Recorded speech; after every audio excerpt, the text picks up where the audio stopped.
Hey there, my friend. Thank you for pulling up a seat with me tonight. If it is a little cold where you are right now, good. Pull that blanket up just a bit higher, because tonight we are walking into a world that was cold in ways most of us have never truly felt. Picture this. Almost every single night across nearly every town in medieval England, one bell would ring out at 8 o'clock, and when it rang, an entire kingdom put out its own fires. On purpose, not because of war, not because of plague, because of one law, one man's law, quietly written into the daily life of millions for the next 400 years. Tonight we step into that darkness together and we ask a simple question. What does it do to a mind to be plunged into silence and shadow night after night, year after year? Before we go any further, a small favour if tonight's story finds its way into you the way I hope it will. Tap that like button and leave a little comment telling me where you're watching from, or what time it is where you are right now. I promise I go through every single one, and it always makes this feel a little less like a video, and a little more like two old friends sitting shoulder to shoulder by the same fire. If someone in your life loves a good story, the way you clearly do tonight might be a good night to send this their way. And if you're new here, stay a while and consider joining us so the next quiet corner of the past does not slip by unnoticed. Now dim the lights around you if you can. Maybe switch on a soft fan just for that low, steady hum in the background. And let's begin.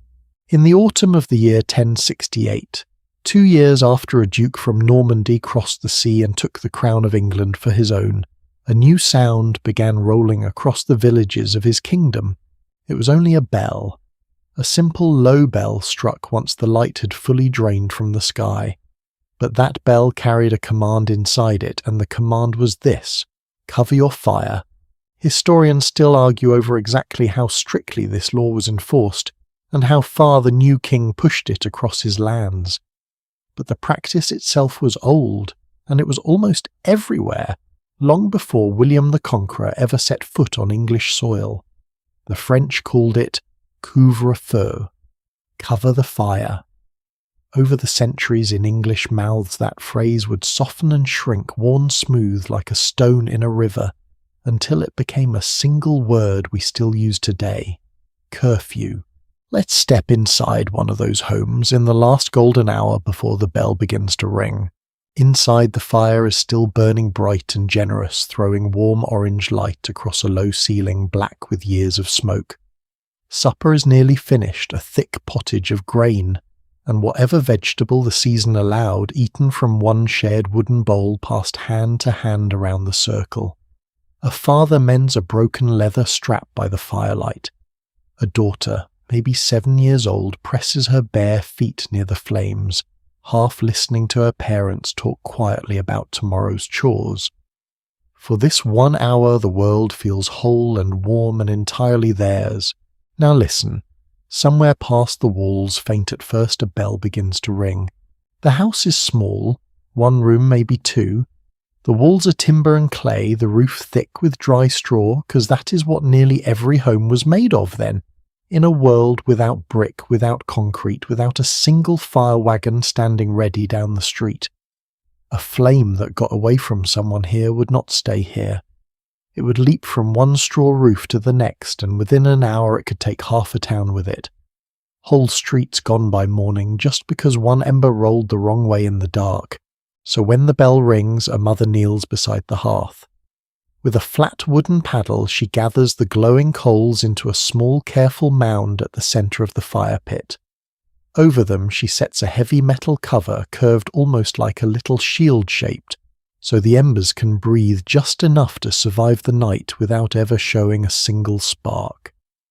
In poorer homes, a mound of ash does the same job, patted down gently by hand, the way you might tuck a blanket around something small and sleeping. Glass, by the way, was not something most families had over their windows. It was rare and costly, kept mostly for churches and the homes of the wealthy.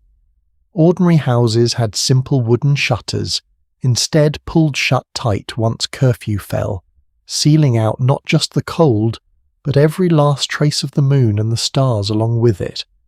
A lord's manor somewhere across the fields might still glow faintly behind thick glazed windows on a clear night. This small house would not. Once the shutters were shut here, the dark that followed was complete, and then the light goes out, not slowly all at once. For a moment the family sits in a darkness so complete that most of us tonight watching this from a screen glowing softly in our hands cannot fully picture it. No candle left burning because candles were costly made from animal fat or precious beeswax, and lighting one after curfew could mean a fine or something worse, depending on how strict the local lord happened to feel that season. There is a story about the king who started it all, half history now and half legend. It is said that William the Conqueror, travelling once through his old home of Normandy, was startled awake one evening by the sound of a bell rolling across the dark countryside. Half asleep, he asked his men whether he had somehow returned to England, and whether that was his own curfew bell calling out across the fields. They told him, "No, my lord. You are home. That bell is only calling the monks to evening prayer."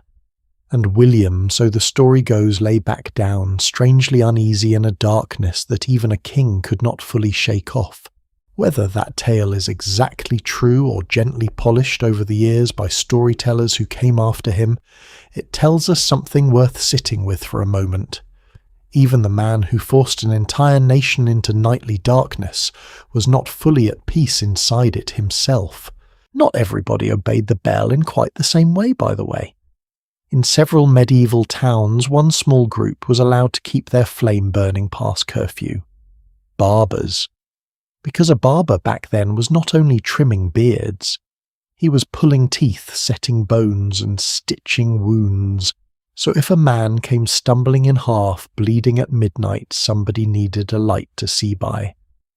So out of every trade in town, the barber alone sat with his little fire still glowing, while the rest of the village sank into shadow around him. History does not record whether the other tradesmen thought that was fair.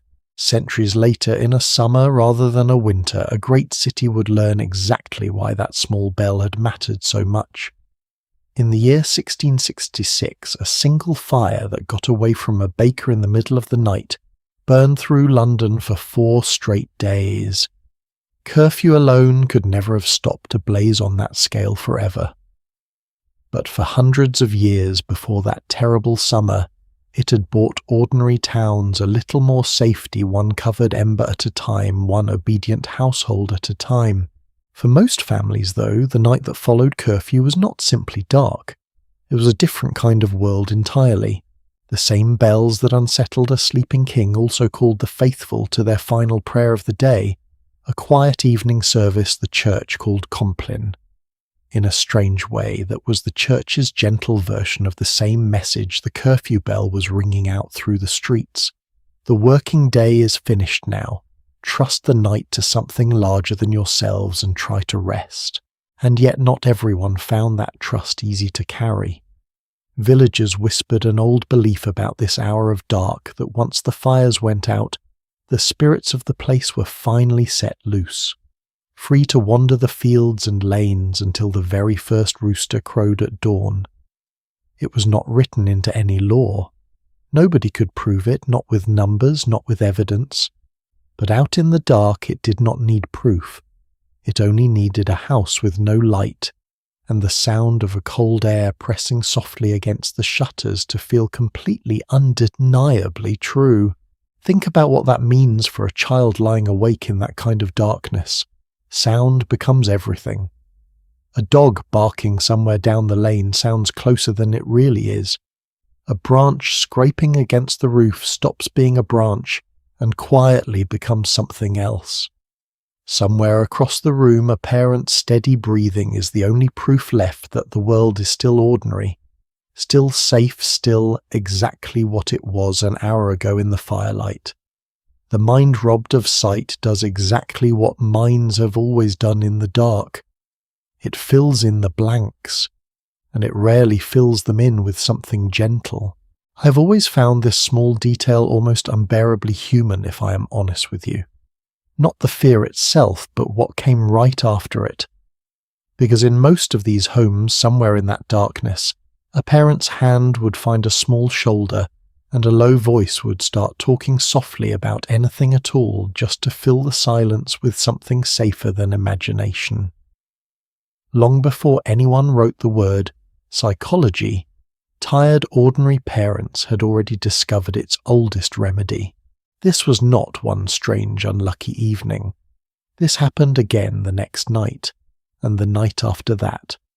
For generation after generation in villages stretched across England and truly across most of medieval Europe, in one form or another, darkness fell on command, and an entire population sat inside it together, and yet each person somehow remained alone with their own private fears. We rarely stop to think about this, now sitting in rooms that never truly go black, holding little devices that glow warmly whenever we ask them to. Real darkness, the complete kind with no edges and no shapes for the eye to hold on to, has almost disappeared from most of our modern world. But for hundreds of years it was simply what evening meant for everyone. The last hour of every single day without exception, rich house or poor one, kind lord or cruel. And here is the piece I find most striking, the piece that quietly sits underneath everything we are about to explore together over the hours ahead. On most nights, this darkness lasted maybe 10, perhaps 12 hours before the sky softened again toward morning. A long stretch, but a survivable one. The body could settle into it. The mind could steady itself, knowing dawn was only a matter of hours away, waiting patiently on the other side of the dark. But there was one season each year when the sun itself seemed to lose all interest in rising at all. A season when the light did not simply fade at 8 in the evening. It began slipping away as early as 4 in the afternoon, and did not fully return until nearly 8 the following morning. A season when the short window of pale daylight barely gave a person enough time to fetch water, feed the animals, and hurry back inside before the shadows swallowed the yard again. That season was winter, and when the old law of curfew met the natural darkness of a northern winter, something changed. The isolation of a single night stopped being a single night at all. It stretched, it multiplied quietly day after day.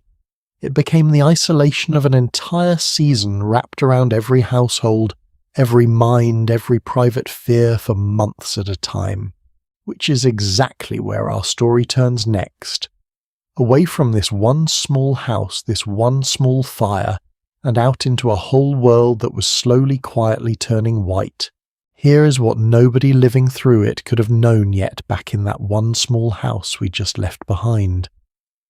The darkness settling in around their evenings was only the beginning of the story, because somewhere beyond their village walls an entire continent was making its own quiet preparations for a season that would test it in ways far larger than one covered fire.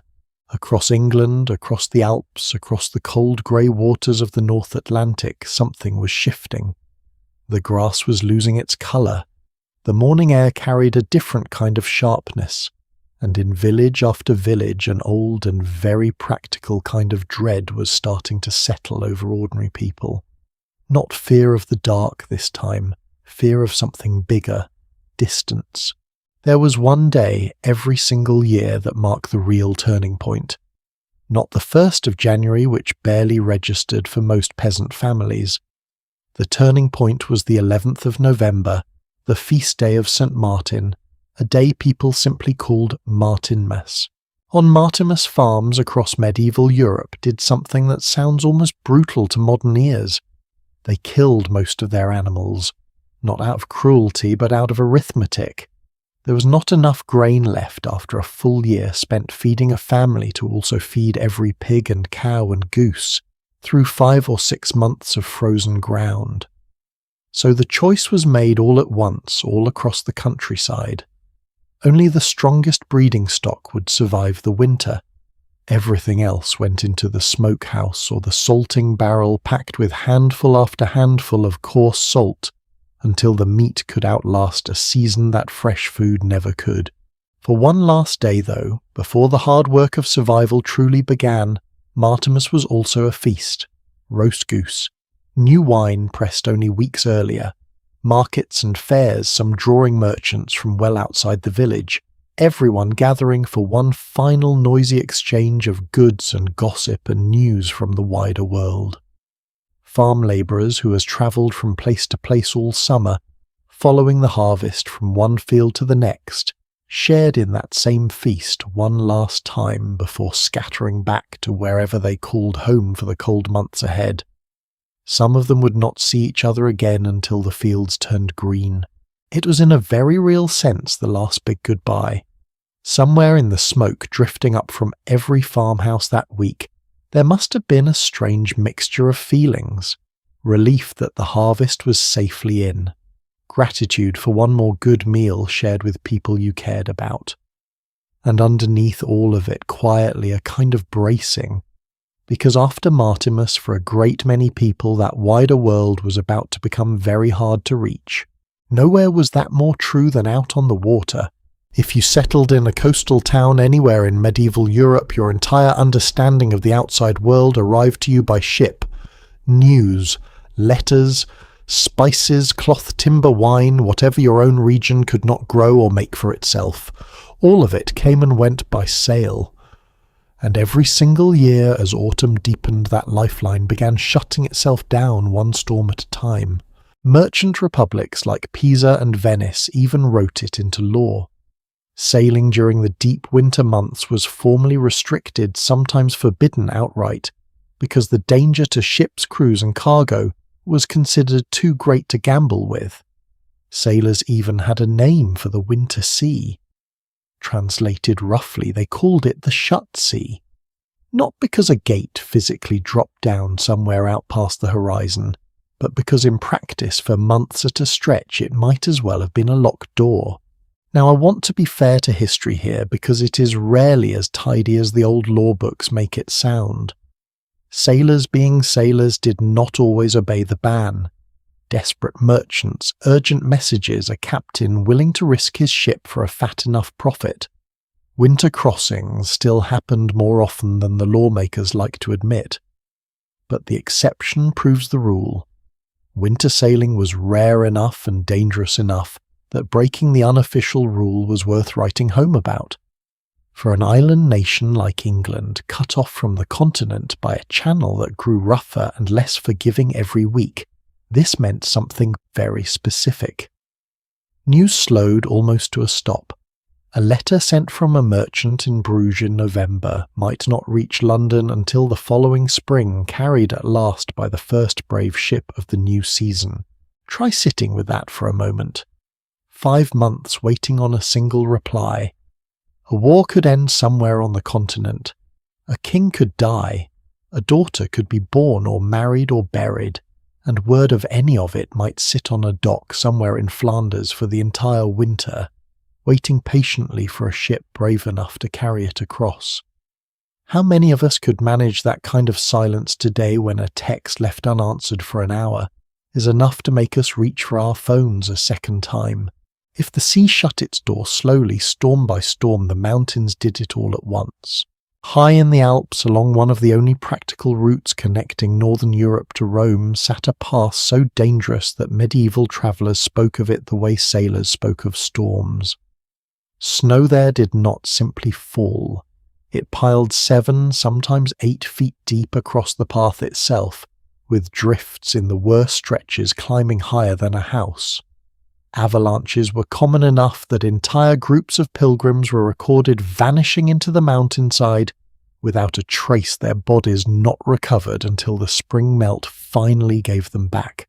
Around the year 1050, a clergyman named Bernard of Menthon decided he had watched enough of this.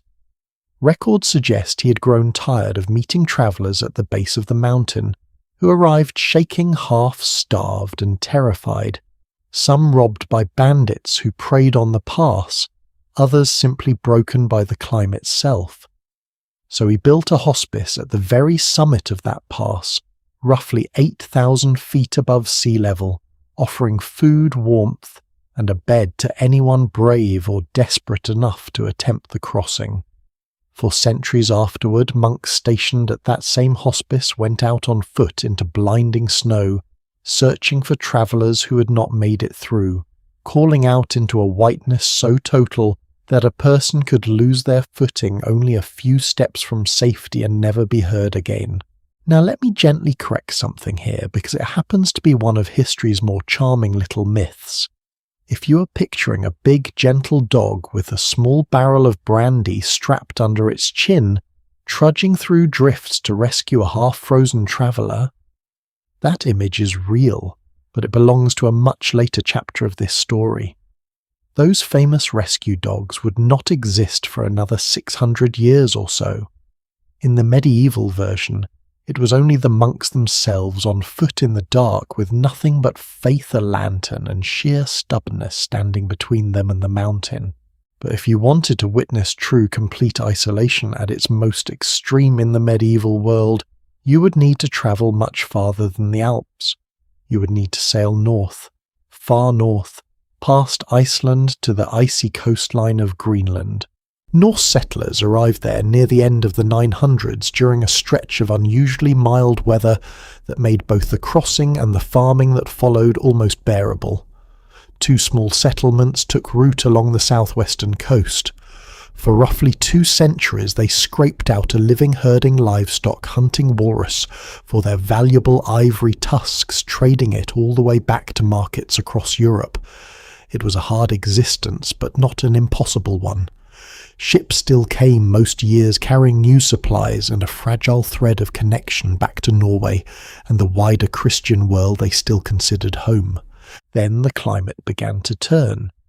What scientists now call the Little Ice Age settled slowly across the North Atlantic, and the seas around Greenland grew choked with ice in a way they had not been before. Ships that once made the crossing without much trouble began arriving less often, then rarely. Then at some point nobody can name with any certainty they simply stopped arriving at all. Historians still debate exactly what finished the story. A harsher climate certainly made farming more difficult every passing year.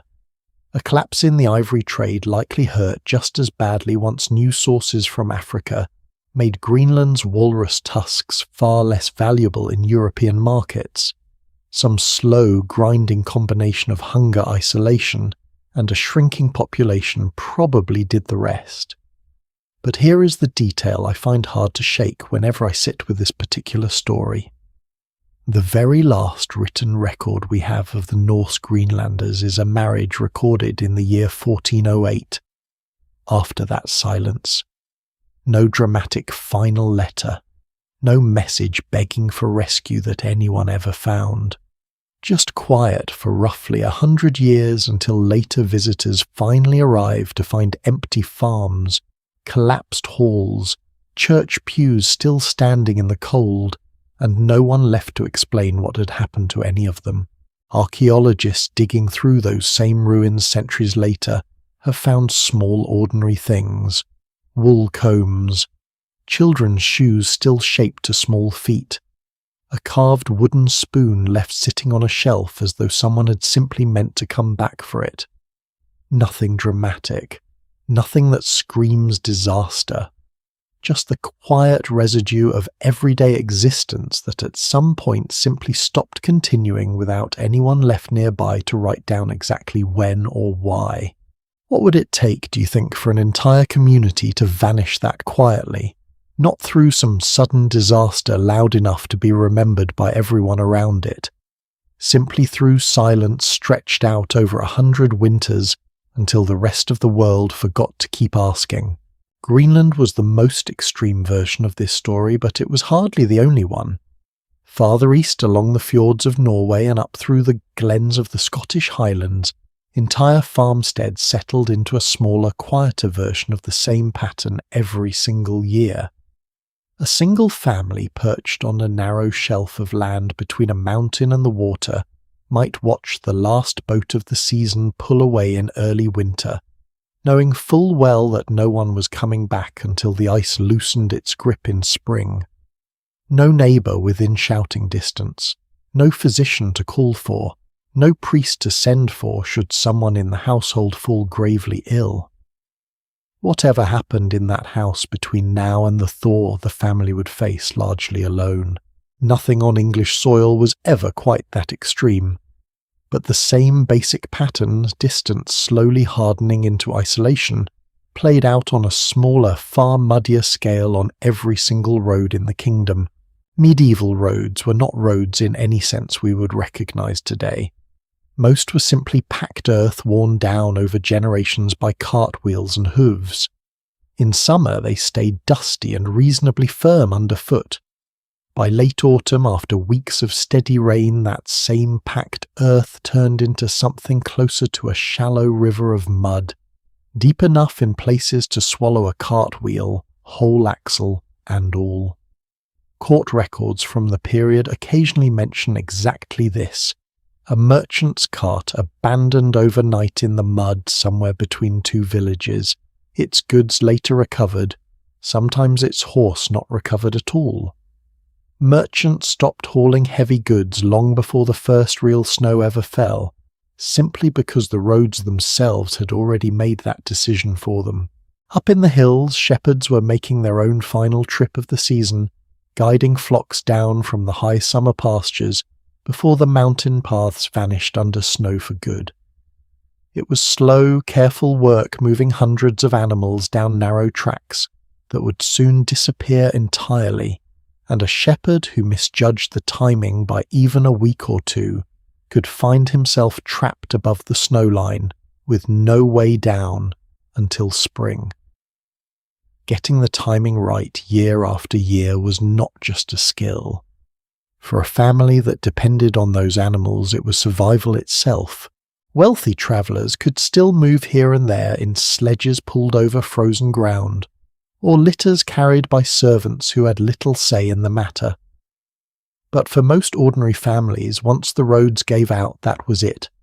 Whichever village you found yourself standing in as winter arrived, that was almost certainly the only village you would see until spring finally returned. Take a step back with me for a moment and look at the whole picture together. A locked door at sea, a buried path through the mountains, a road turned to standing mud from one end of the kingdom to the other. Layer all of that over the nightly darkness we already sat inside together earlier, and you start to understand something important about the medieval winter mind. It was not simply lonely in the small familiar way a quiet evening feels lonely. It was structurally cut off, sealed in almost as deliberately as that mother sealing her fire under its little metal cover. The whole world outside quietly agreed every single year to stop reaching in, and unlike our own version of isolation, there was no fixing it, no calling a friend, no scrolling through a feed for a small dose of connection. Once the ship stopped, and the passes filled, and the roads turned to mud that was simply the shape of the world for months on end. You either learned to endure inside that shape or you suffered inside it. There was rarely a third option. For most families, none of this had to become a catastrophe on its own. If the harvest had been good, if the salted meat held out, if the firewood lasted long enough, a household could sit inside its own isolation for months and come out the other side in spring, tired, thinner but whole. Isolation on its own was simply the price of the season. Uncomfortable, certainly, but manageable.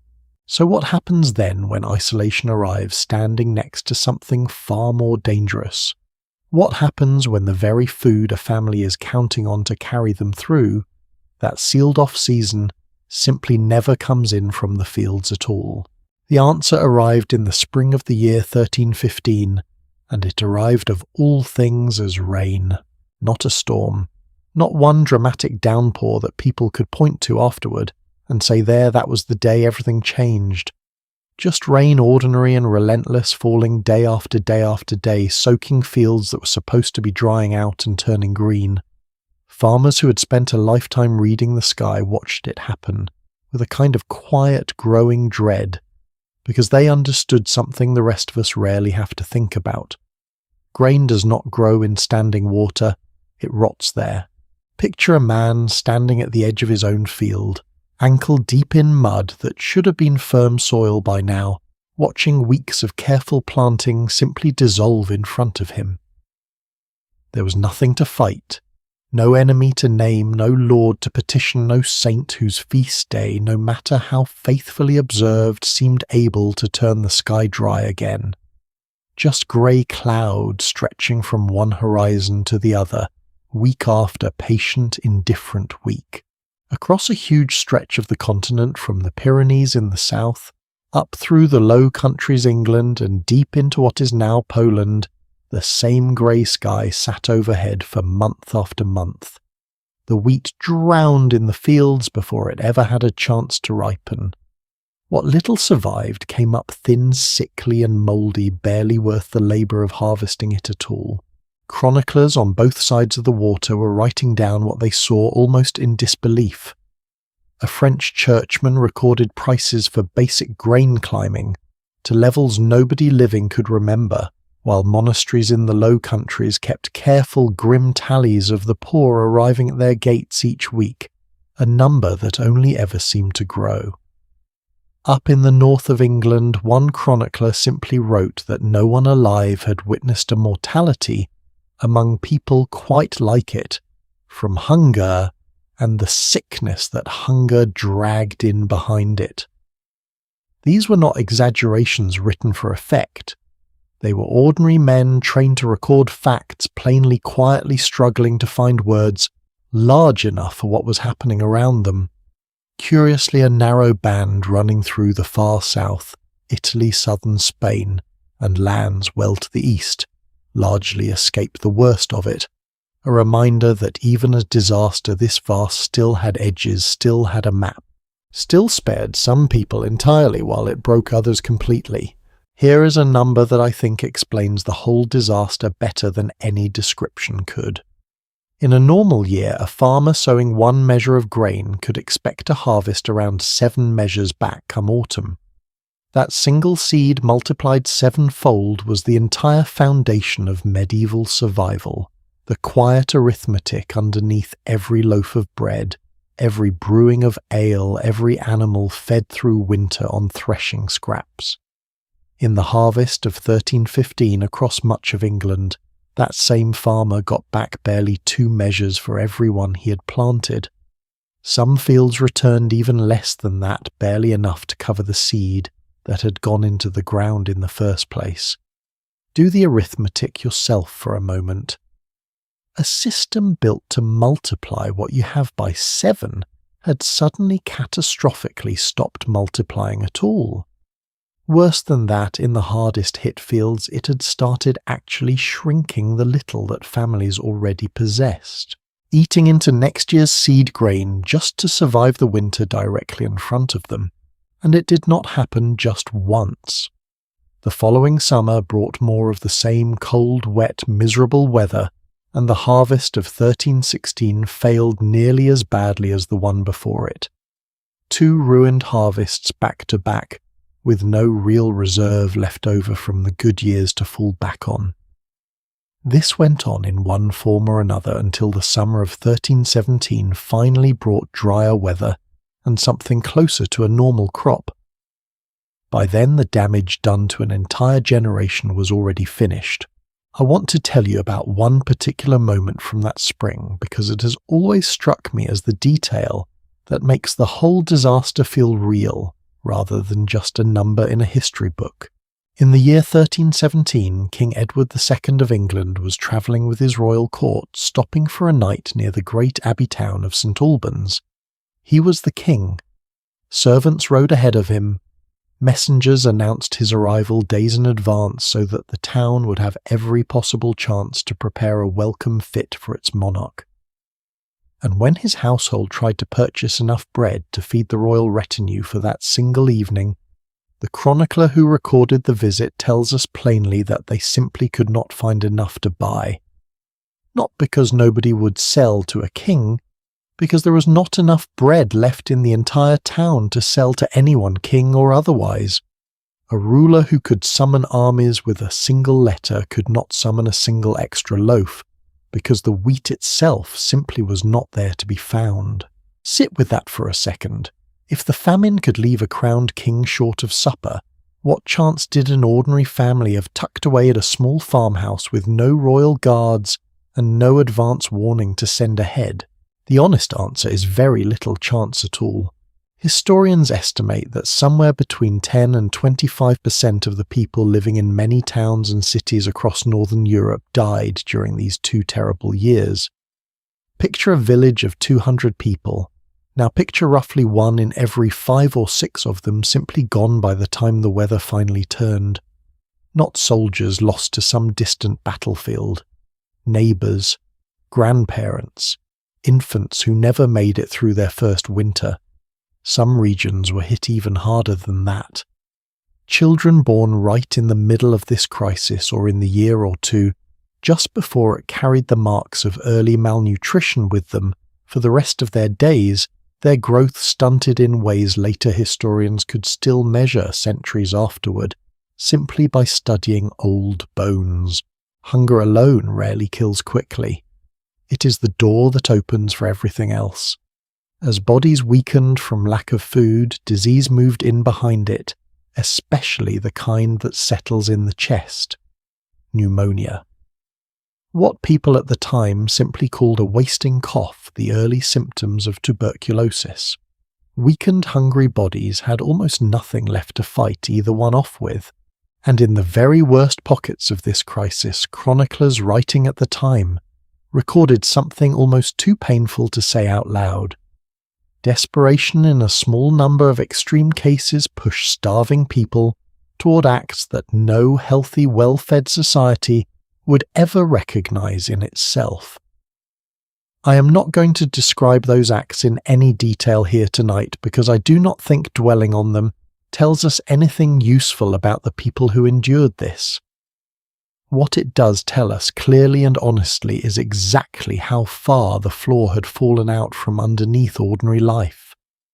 When chroniclers writing for other churchmen and nobles felt the need to record such things at all, you can be certain the suffering behind those words was almost beyond anything most of us will ever have to imagine.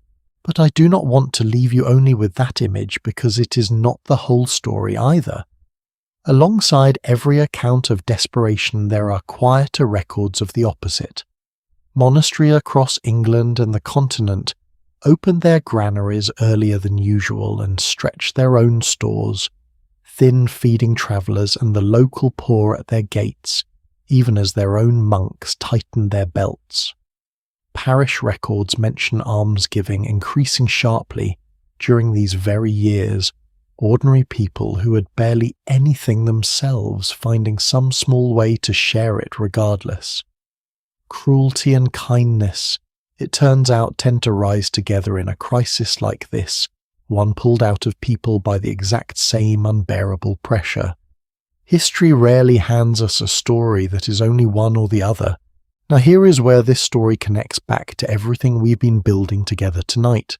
We already talked about how winter itself sealed people inside their own small worlds, cut off by frozen roads and locked harbours and buried mountain passes. That kind of isolation on its own in a good year was simply the price of the season. Uncomfortable, but survivable as long as the food held out. But watch what starvation does to a community that is already isolated. It does not just take away food. It slowly starts taking away trust. Records from manor courts across this period show a sharp rise in petty theft, particularly theft of food and livestock, as neighbours, who might once have helped each other through a hard winter, instead found themselves guarding their own last stores against people they had known since childhood. A shared harvest in good years was something like a small safety net stretched across an entire village, an unspoken agreement that nobody watched a neighbour starve while their own barn still held something back. In these years, with almost nothing left to share, that unspoken agreement simply tore apart. Doors that had never needed locking suddenly did. Grain stores once left casually unguarded were watched through the night. Isolation from the outside world was hard enough to bear. Isolation from the people standing right beside you inside your own village must have felt like something else entirely. A kind of loneliness that had nothing to do with snow or distance at all, and everything to do with an empty stomach making strangers out of familiar faces. Just when the worst of the grain crisis finally began to ease in the year 1317, the sky delivered one more cruel twist, aimed this time not at crops, but at animals. Starting around 1319, a savage cattle disease swept across England and much of northern Europe, likely some early form of what we would now call rinderpest. It moved through herds with terrifying speed, often killing an animal within days of the first signs of illness. On some manor estates, researchers looking at old accounting records centuries later found that every single bovine animal on the property died down to the very last one. Taken across the whole of England and Wales, historians now estimate that roughly 62 out of every 100 cattle perished within about 2 years. Records from the cathedral estates around Canterbury describe well over 1,000 cattle lost within about a year and a half, a staggering number for any single community to absorb. Think about what that number actually meant out in the real world to a family who had just barely survived 2 years of failed harvests. Cattle were not simply meat waiting to be eaten someday. They were milk for children. They were the oxen pulling the plough that made next year's harvest possible at all. They were manure spread across exhausted fields to help the soil recover.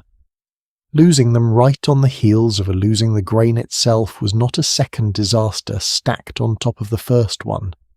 It was the same disaster reaching out to grab hold of the one resource that might have helped an exhausted population begin to recover.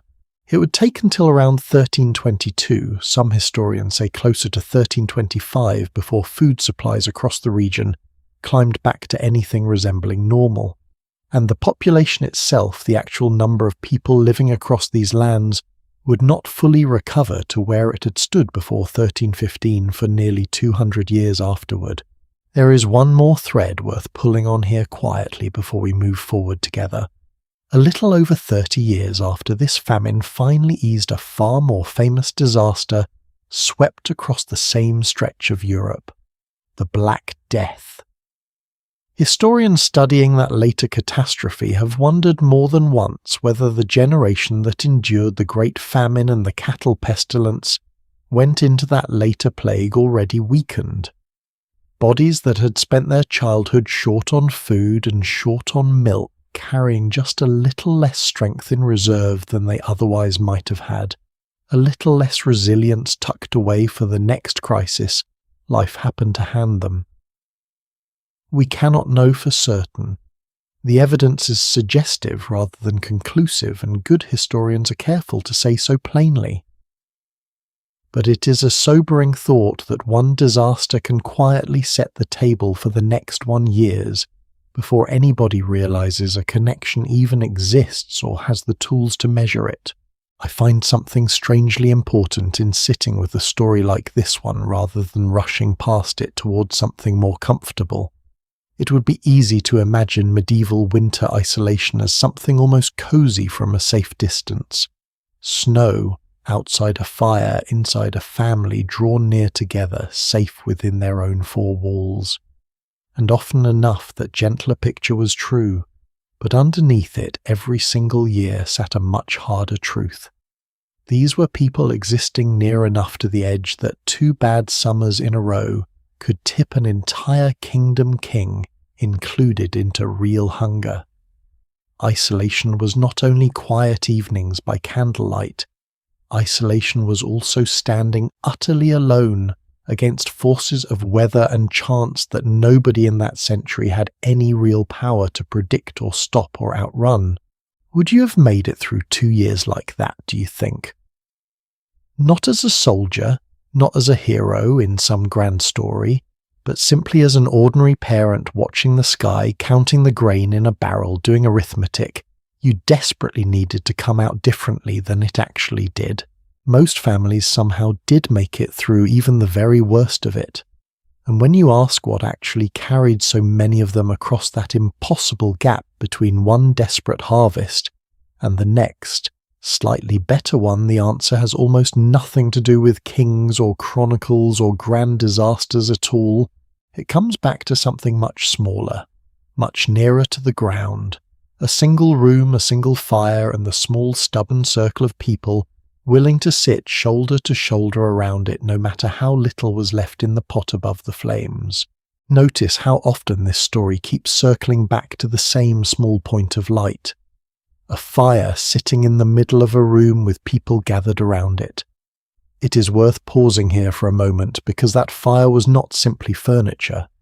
In a very real sense, it was the entire architecture of medieval life built out from a single burning point in every direction at once. Let me show you what I mean. Walk into an ordinary rural home anywhere in medieval Europe, and for centuries you would not find a fireplace tucked into a wall the way we picture one today. You would find the fire sitting directly on the floor or on a slightly raised platform of clay and stone right in the centre of the room. No chimney rising above it, no neat little flue carrying the smoke away, just an open flame burning in open air with the entire household arranged around it, like the numbers on a clock. Above that fire the smoke had nowhere obvious to go. It drifted upward, gathered under the roof, and slowly found its own way out, through a gap left deliberately in the thatch, or a small opening called a smoke hole, or sometimes simply through the 1,000 tiny gaps between roof timbers that no amount of careful building could ever fully seal. Look up inside one of these homes, and you would see rafters stained black, coated in decades of soot, hardened almost like a kind of dark varnish laid down one evening at a time. On a still calm night with no draught to pull the smoke upward and out, that same room could fill with a low grey haze thick enough to blur the far wall, forcing everyone inside to sit low near the floor where the air stayed just barely breathable. Now here is something I think gets left out of the cozier version of this story, the one where firelight always looks warm and golden and entirely pleasant. Living inside constant wood smoke every single evening for an entire lifetime was not simply atmospheric. It had a cost.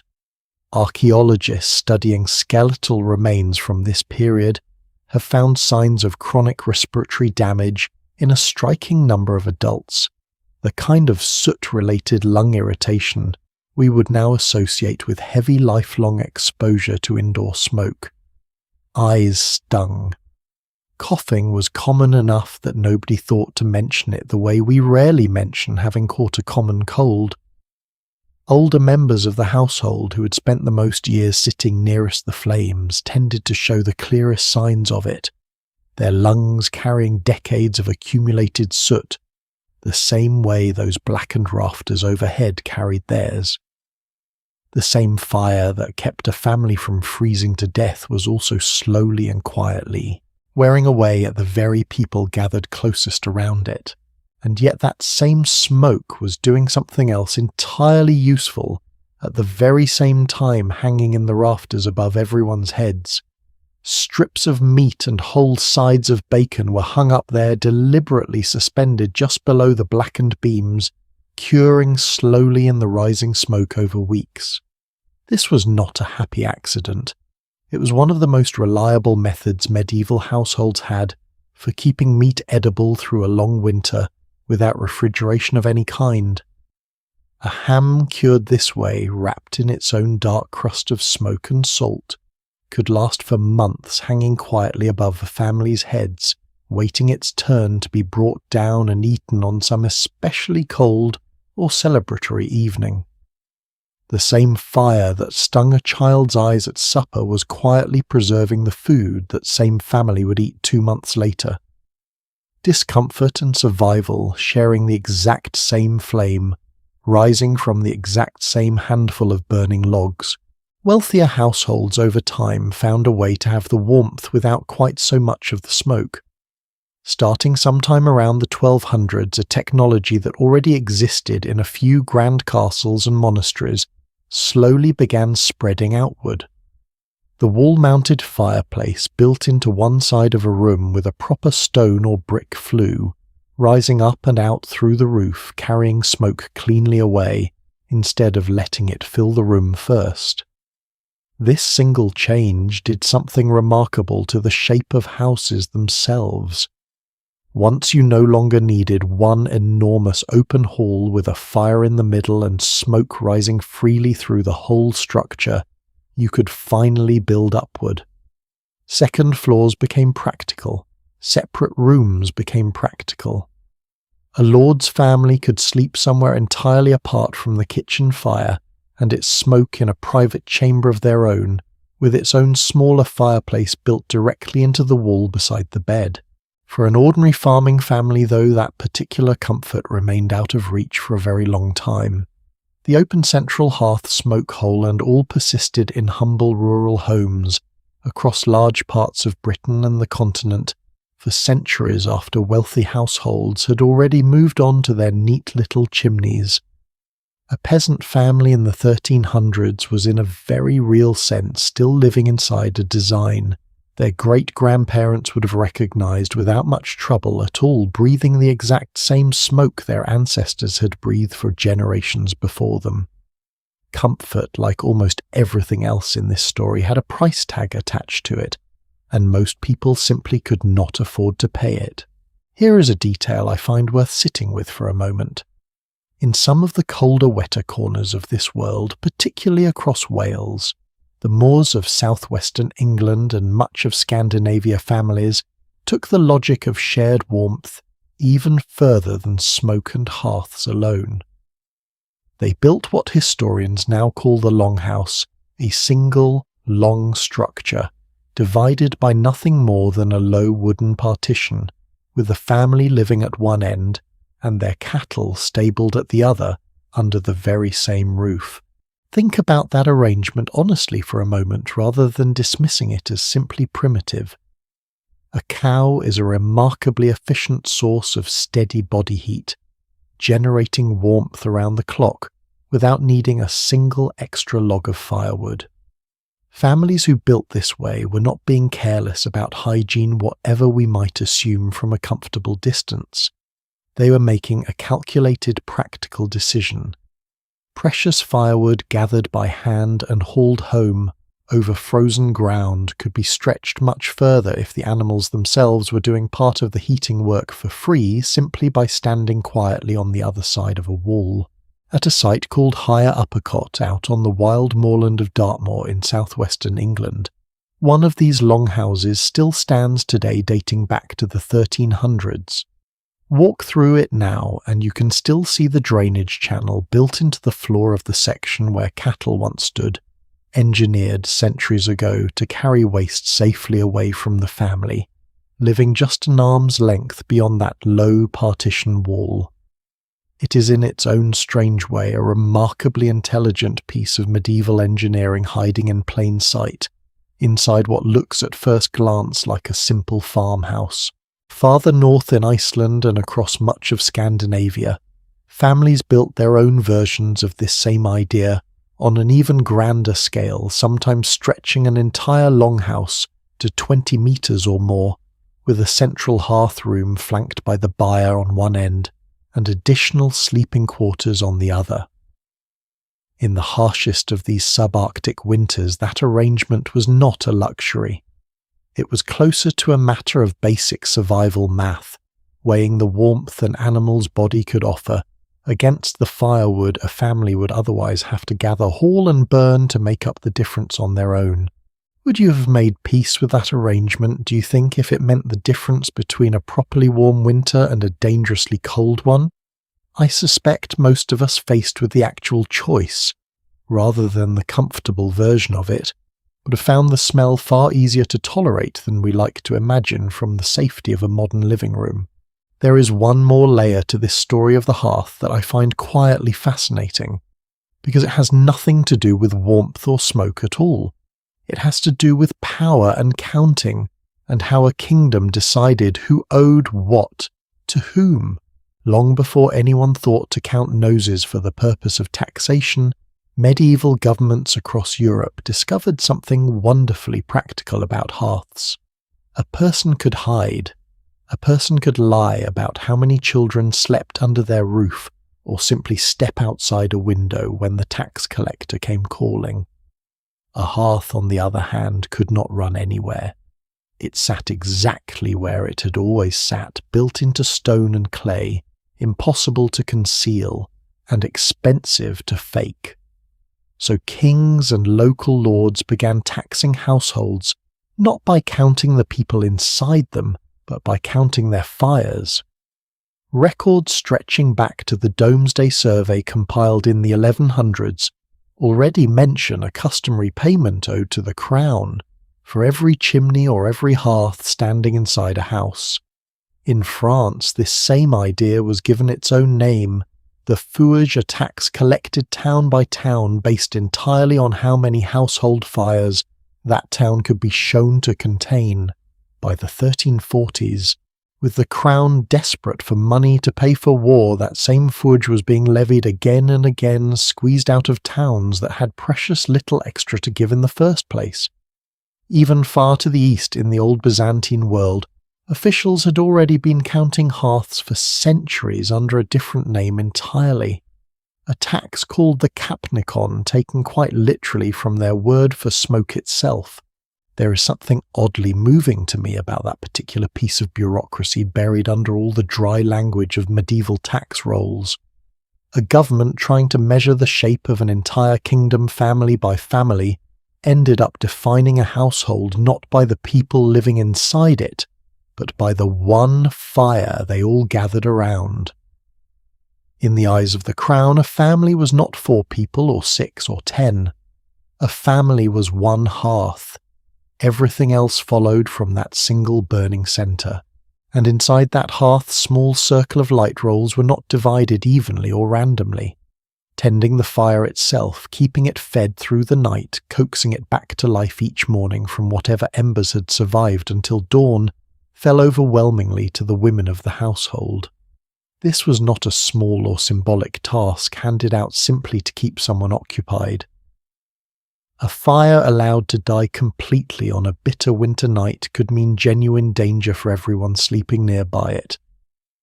The woman managing that flame was in a very real sense managing the household's survival on an hour-by-hour basis long before anyone in that century would have used a word like management to describe it. There would have been a particular practice skill to it too, the kind that never made it into any written record because nobody thought to write down something every woman around her already knew by heart. Which embers to bank and cover for the night. How thick a layer of ash to leave over them, thick enough to smother a dangerous spark but thin enough to breathe life back into the fire by morning.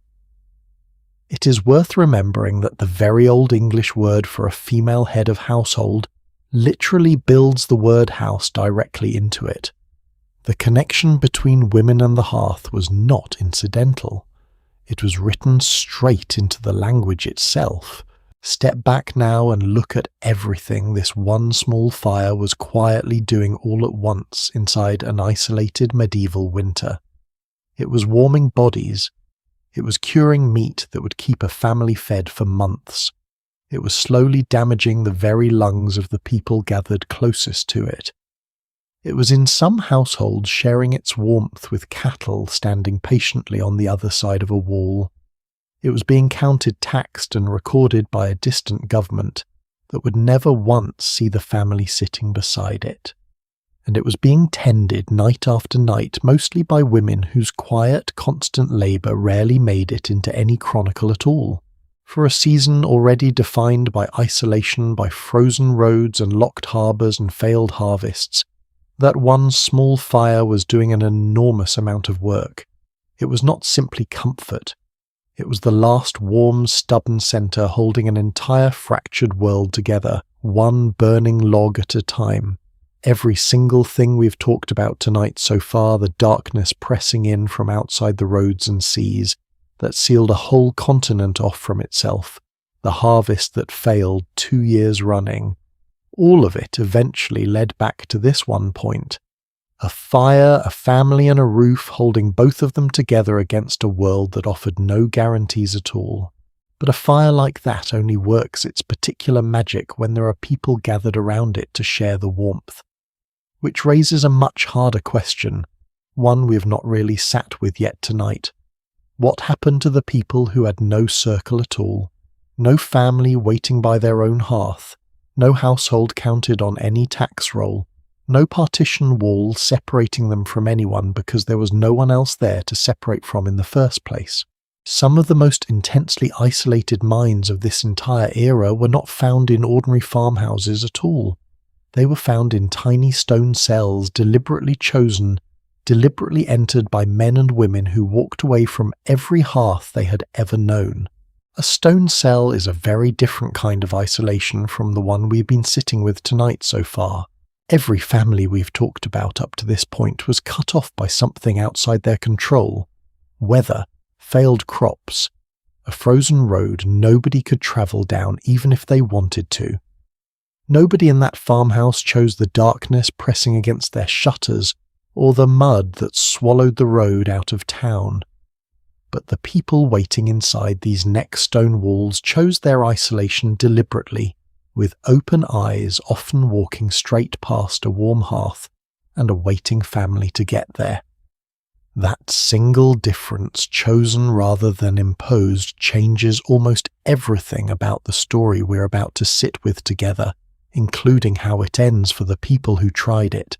Roll the clock back a little further than most of what we have covered tonight to the deserts of Egypt somewhere around the 3rd century, long before England had castles or curfews or covered fires of its own.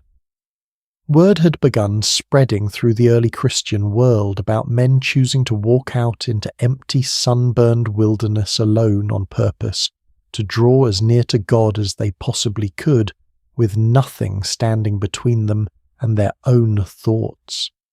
No family, no village, no noise at all beyond dry gusts of air moving over sand and their own breathing. These early hermits became known centuries later simply as the Desert Fathers, and their strange extreme choice would end up shaping the entire architecture of monastic life across medieval Europe, hundreds of years and thousands of miles away from the sand they once knelt on. But here is the part of their story that rarely makes it into the shorter, tidier version. Radical isolation, even isolation chosen freely for the noblest possible reasons, has a way of turning on the person who chose it. A monk named Evagrius, writing near the end of the 300s, gave this particular danger a name that has survived almost unchanged for well over 1,000 years. He called it acedia, sometimes translated loosely as a kind of spiritual boredom, though that word alone barely scratches the surface of what he actually described. Evagrius wrote about a heaviness that would settle over a monk sitting alone in his cell, usually arriving somewhere around the middle of the day, when the desert heat pressed down hardest, and the hours seemed to simply stop moving forward at all. He gave it a memorable nickname of its own, the Noonday Demon. Picture the scene the way Evagrius and the monks around him actually described living through it. A man sits alone in a small room, stone walls on every side, nothing to look at but a doorway and a patch of relentless sky. The work in front of him, copying scripture, weaving a simple basket, suddenly feels unbearably heavy, though his hands are doing nothing more difficult than they did yesterday. He glances toward the door, then again a moment later. He wonders whether the sun has somehow stopped in the sky altogether, refusing to move toward evening no matter how long he watches it. His stomach growls a little earlier than it usually does, and he finds himself thinking about food far more than the moment actually calls for. A small insistent voice inside him begins suggesting quite reasonably at first that perhaps this particular cell was a mistake. Perhaps a different monastery somewhere else entirely would suit him better. Perhaps a different teacher, a different climate, A different daily rhythm would finally settle this restlessness that his current life seemingly could not. Perhaps he simply is not built for this life the way some other men clearly are. None of that was necessarily true. It rarely is in moments like that one.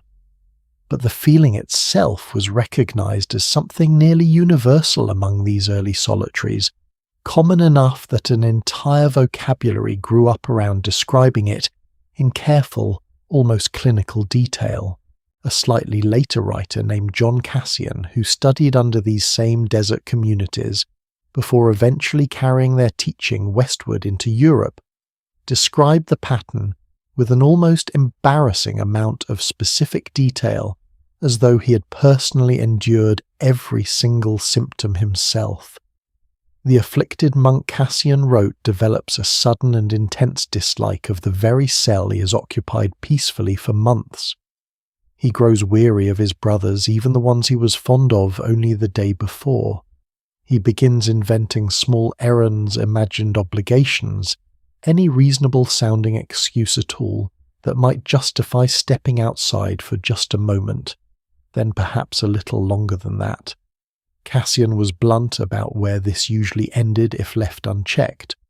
Not always in outright disaster, but often in a kind of restless wandering from place to place. A monk drifting from monastery to monastery in search of some external fix for a discomfort that was never really about the location in the first place. There is a story, one of many passed down from these early desert communities, about a younger monk who finally admitted this restlessness to an older one. He trusted, half expecting to be told he had failed at something important, perhaps even sent away in quiet disgrace. Instead, the older monk offered him something closer to a strange kind of comfort. "Go back to your cell," he told him. "Sit there. Let it teach you." Nothing more elaborate than that. No lecture about willpower, no promise that the feeling would vanish by morning. The suggestion was not that the discomfort would simply disappear through sheer effort. It was that the discomfort itself sat with honestly, rather than fled from, was doing exactly the difficult work it was supposed to do all along the way. A sore muscle does its quiet work of growing stronger, precisely because it was not spared the effort in the first place. Would you have made it? Do you think sitting alone in a small stone room with nothing but your own thoughts, for company day after day with absolutely no one checking in on you at all? Many did not. And this, more than almost anything else, is the detail I find most quietly remarkable about this whole strange chapter of history. The purely solitary life, the isolated hermit alone in the wilderness, turned out to be too much for a great many people who tried it, no matter how sincere and devoted they were when they first walked out into that desert. Some abandoned the attempt entirely. Others, historians believe, suffered breakdowns severe enough that fellow monks worried openly about their state of mind. The very isolation meant to bring a person closer to God, it turned out, could just as easily hollow a person out instead, depending entirely on how that isolation was structured and whether anyone else was nearby to notice when it started going wrong. A monk named Pachomius, living in Egypt in the early 300s, looked at this exact problem and proposed something that sounds almost obvious to us now, though it was truly radical at the time. What if monks stayed alone with their thoughts, but not entirely alone? What if solitude could be balanced deliberately against community?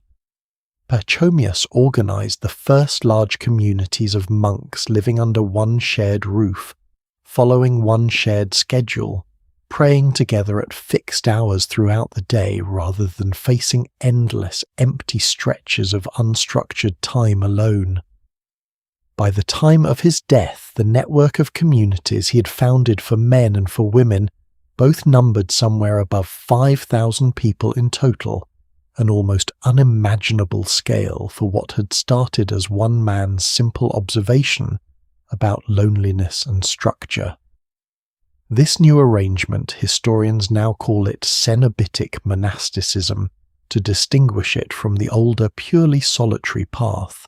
It would go on to become the dominant model for monastic life across the entire medieval world that followed. 2 centuries later, a man named Benedict took this same basic insight and turned it into something remarkably detailed, remarkably practical, and remarkably influential across medieval Europe for the next 1,000 years. Around the year 530, Benedict wrote a genuine rule book for how monks under his guidance should structure literally every hour of their day. And buried inside that rule book sits one line that sounds almost like a direct answer to the noonday demon itself, written more than a century after Evagrius had first named the problem. Idleness, Benedict wrote, is the enemy of the soul. His solution was not more prayer piled endlessly on top of more prayer. It was rhythm. Fixed hours for manual labour working in the garden or the workshop until a bell called the community to something else. Fixed hours for reading quiet and solitary, but never open-ended. Fixed hours for communal prayer sung together at set points throughout the day and night, from the earliest hour before sunrise through to the final prayer said just before sleep. A monk under Benedict's rule moved through a tightly structured day hour by hour, precisely so that the long, empty, dangerous stretches of unstructured time, the exact conditions under which acedia had always thrived, simply never had the chance to open up in the first place. Even monks too sick or frail for heavier labour were given some small task suited to their strength, because Benedict seemed to understand instinctively that having nothing at all to do was for the human mind its own particular kind of danger. Benedict went one step further still in a direction I find almost startling once you sit with it properly. He designed the ideal monastery to be entirely self-sufficient, its own water source, its own mill for grinding grain, its own garden, its own workshops for every craft a community might need, from carpentry to simple weaving. Not for the sake of independence or self-reliance in any modern sense. Benedict said so himself plainly in his own rule, so that the monks would have no need to wander outside its walls at all, because doing so in his considered judgment was simply not good for the health of their souls. A monastery built this way was not just a place of worship. It was a carefully engineered container for a person's entire life, designed from the ground up so that the temptation Evagrius had named centuries earlier would have as few doors and windows to slip in through as its builders could possibly manage. Sit with that idea for a moment, because it connects directly back to everything else we've talked about tonight. Winter-sealed ordinary families inside their villages through frozen roads and locked harbours, whether they wanted that isolation or not. Benedict, centuries earlier, had designed an entire way of life around choosing that same sealed-off existence on purpose, permanently as a spiritual discipline rather than a seasonal hardship to simply be endured until spring, and Benedict asked for something even more binding than any winter ever could. A vow taken once meant to last an entire lifetime, called the vow of stability. A monk did not simply join a monastery. He bound himself to that one specific building, that one specific community for the rest of his life, forbidden even from transferring to some other monastery that might have suited him better somewhere down the road. Where an ordinary winter eventually ended every single spring, a monk's vow of stability never did. The stone walls he entered as young man were quite deliberately the same stone walls he would grow old inside, and very likely the same stone walls he would eventually die inside as well. I think what moves me most about this entire chapter of history is how honestly these men diagnosed their own condition, centuries before anyone had a word like psychology to work with. They did not pretend isolation was automatically good for a person, simply because it sounded holy. They noticed carefully and specifically exactly how it could curdle into something harmful when a person had no rhythm, no work for their hands, and no community checking in on them. Then they built an entire system, brick by brick, hour by hour, specifically designed to prevent that curdling from happening. It is in its own quiet way one of the more sophisticated pieces of practical psychology to come out of the entire medieval period dressed up in the plain language of prayer schedules and vegetable gardens. Does any part of that sound familiar to you from your own life, even a little? A slow afternoon with nothing structured to fill it and a restlessness creeping in that has nothing to do with actually being tired. A part of me suspects the noonday demon never really left. It just stopped needing a desert to find us in. Most monks, most of the time, seem to have found something like real peace inside that careful structure, surrounded by brothers who shared their days, their meals, and their fixed hours of prayer. But not everyone who walked away from an ordinary hearth in this period chose that particular kind of isolation. Some chose something stricter still. Something with no community waiting on the other side of the wall at all. No shared meals, no fixed bell calling brothers together for prayer. No fellow monk nearby enough to notice if the noonday demon ever came calling and simply never left again. Just one person, one small cell, and a door that would be sealed permanently shut behind them often by their own request before they ever set foot inside. Most of these particular solitaries, as it turns out, were not men at all. Across medieval England, a woman who wished to withdraw completely from the ordinary world had her own particular path available to her, one with its own name, its own rules, and its own remarkably permanent front door. She was called an anchoress, drawn from an old Greek word meaning simply to withdraw, and what she withdrew into was usually a small stone room built directly against the outer wall of a parish church. Once she entered that room by her own choice, and often after years of careful preparation, she was not expected to come out again. Not for illness, not for family, not for anything at all for the rest of her natural life. Male versions of this same calling existed too, called anchorites, but it was women overwhelmingly who chose this particular form of religious life across medieval England, in numbers that still surprise historians who study the surviving parish records. I want you to picture the day this actually happened because it is unlike almost anything else we've talked about tonight so far. A woman walks toward a small door built into the side of her local church, dressed plainly, watched by neighbours, family, perhaps a priest or two, who've travelled some distance to witness the occasion. Inside the church, a service begins that borrows its exact wording from a funeral. The bishop or his representative prays over her the same words that would be said over a body in a coffin. In some accounts from this period, a small amount of dust or ash was even sprinkled near her, the same gesture used at a burial, a quiet, formal way of saying that the woman standing there was from this moment forward considered dead to the ordinary world she was about to leave behind. Family members present would have heard those words knowing exactly what they meant. This was not a woman leaving for a season or a pilgrimage or even a distant convent she might one day visit again. This was goodbye spoken plainly in front of witnesses, while the person being mourned stood there listening to every word of it. Then she steps into her cell, and the door in many recorded cases is truly sealed shut behind her, not locked waiting for a key someone might use one day. Sealed sometimes with actual mortar and stone meant never to open again in her lifetime. Sit with that image for just a moment before we go any further.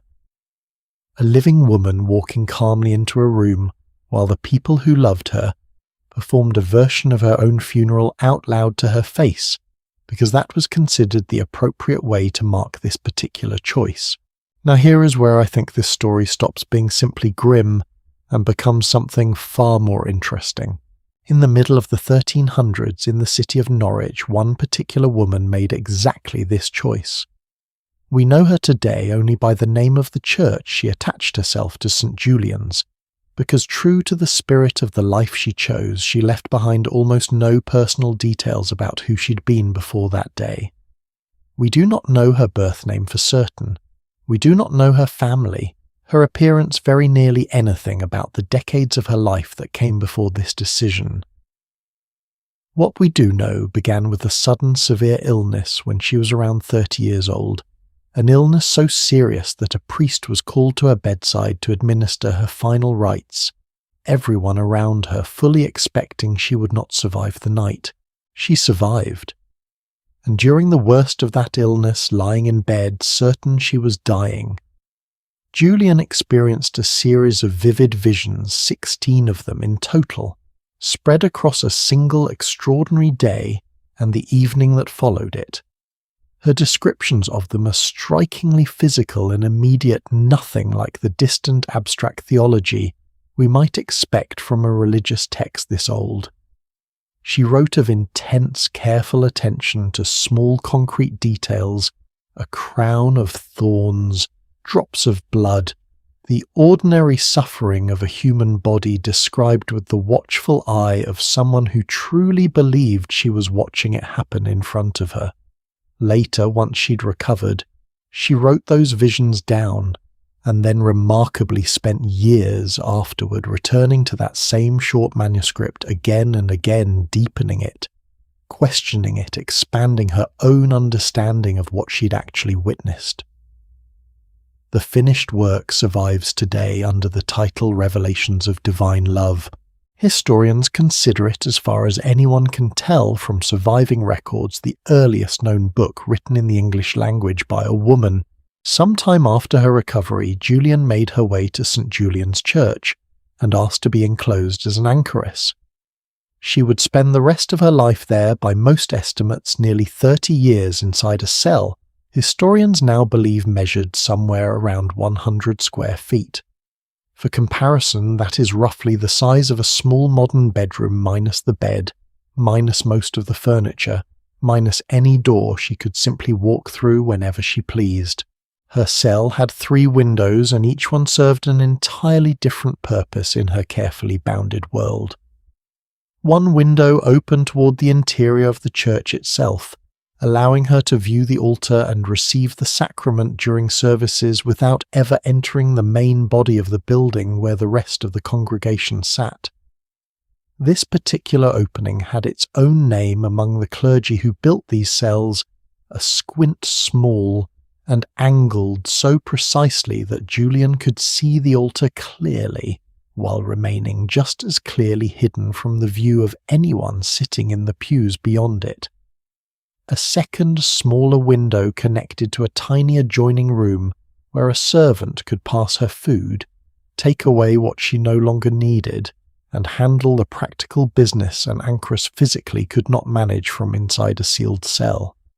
The third window faced outward toward the town itself, and it was through this one that Julian did something her particular guides sometimes discouraged but never entirely forbade. She talked to people, not simply confessed to a priest through a curtain the way many anchoresses were expected to. Actual conversations with actual visitors, some of whom travelled a genuine distance specifically to seek her counsel. We know this in part because another remarkable woman of the period, a mystic and pilgrim named Marjorie Kemp, recorded visiting Julian, directly describing conversations between them that stretched across several days.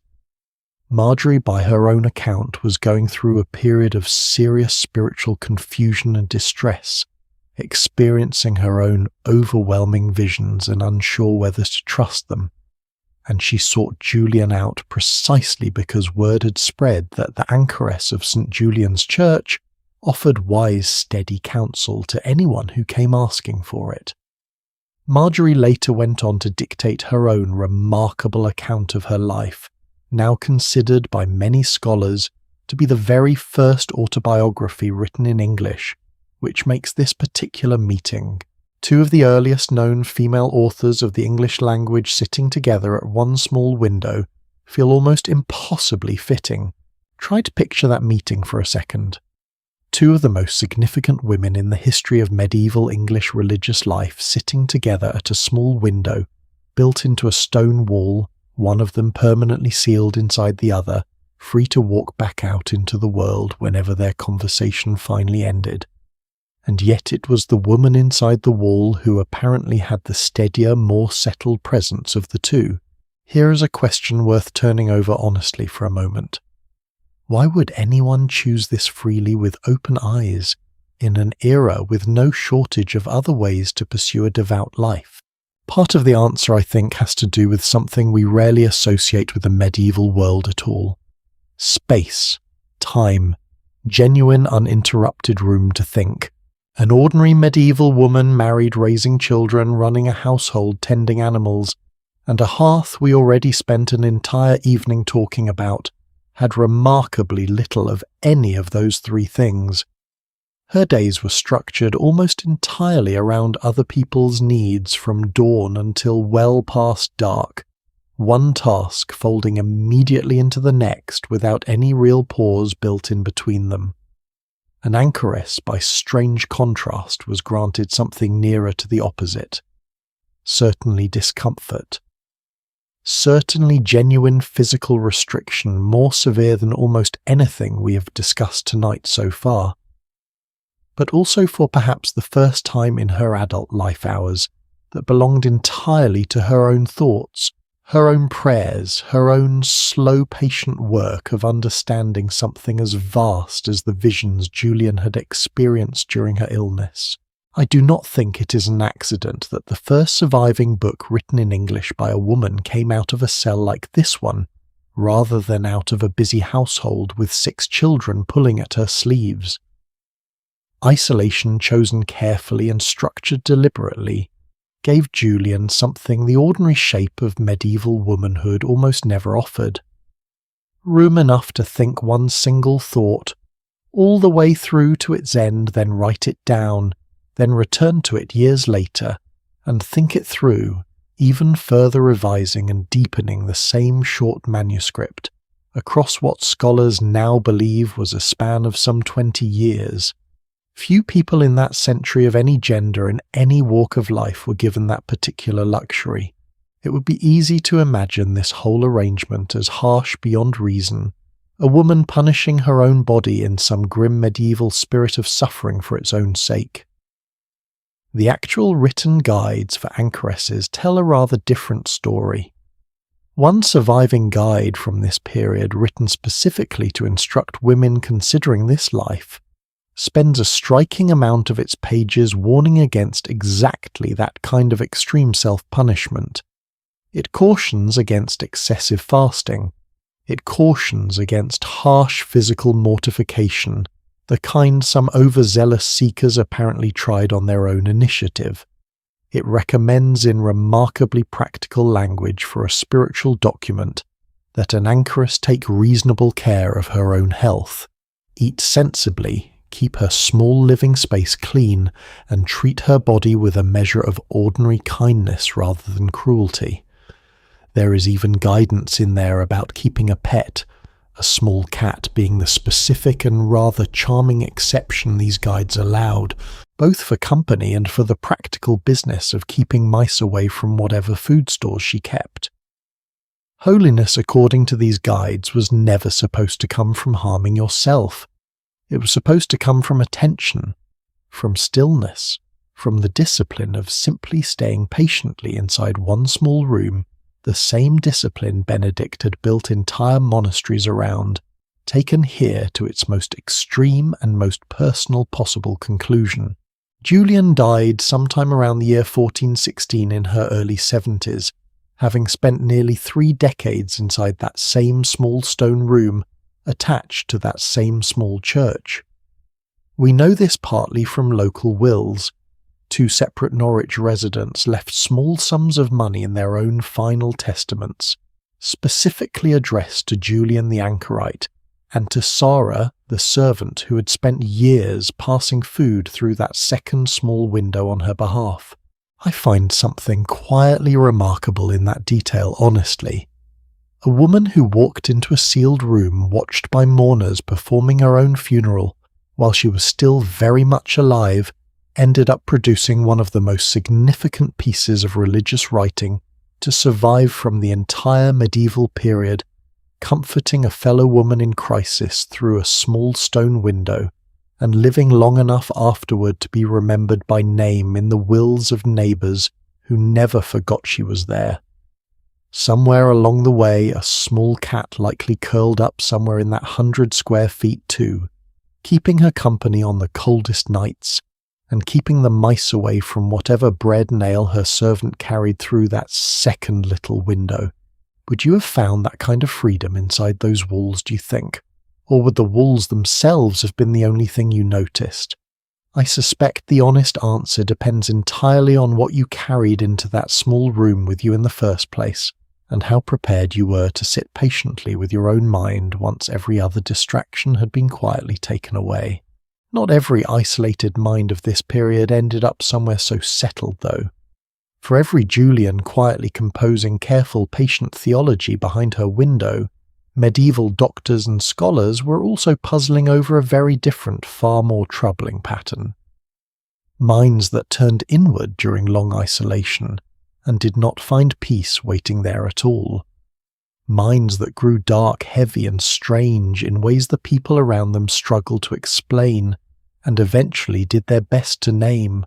To understand how the medieval world made sense of that darker pattern, we need to leave the church walls of Norwich behind for a moment and look up instead at the night sky itself, and at one particular wandering planet that medieval physicians believed held rather a lot to answer for. Look up on a truly clear medieval night away from any town, and you would see a small, dim, slow-moving point of light drifting through the stars, paler and heavier looking than any of its neighbours. Medieval astronomers knew it as the farthest planet visible to the naked human eye. They called it Saturn, and they believed with real medical seriousness that this one distant, sluggish light bore direct responsibility for a great deal of human sadness happening down here on the ground. Not as some vague poetic notion either.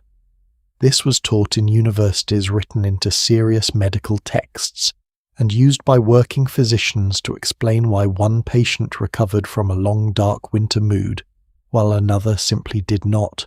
To understand why we need to sit for a moment with the framework medieval doctors actually used to explain the human body and mind, because it is nothing like the framework we use today, and yet it explains an enormous amount about how people in this period made sense of their own winters.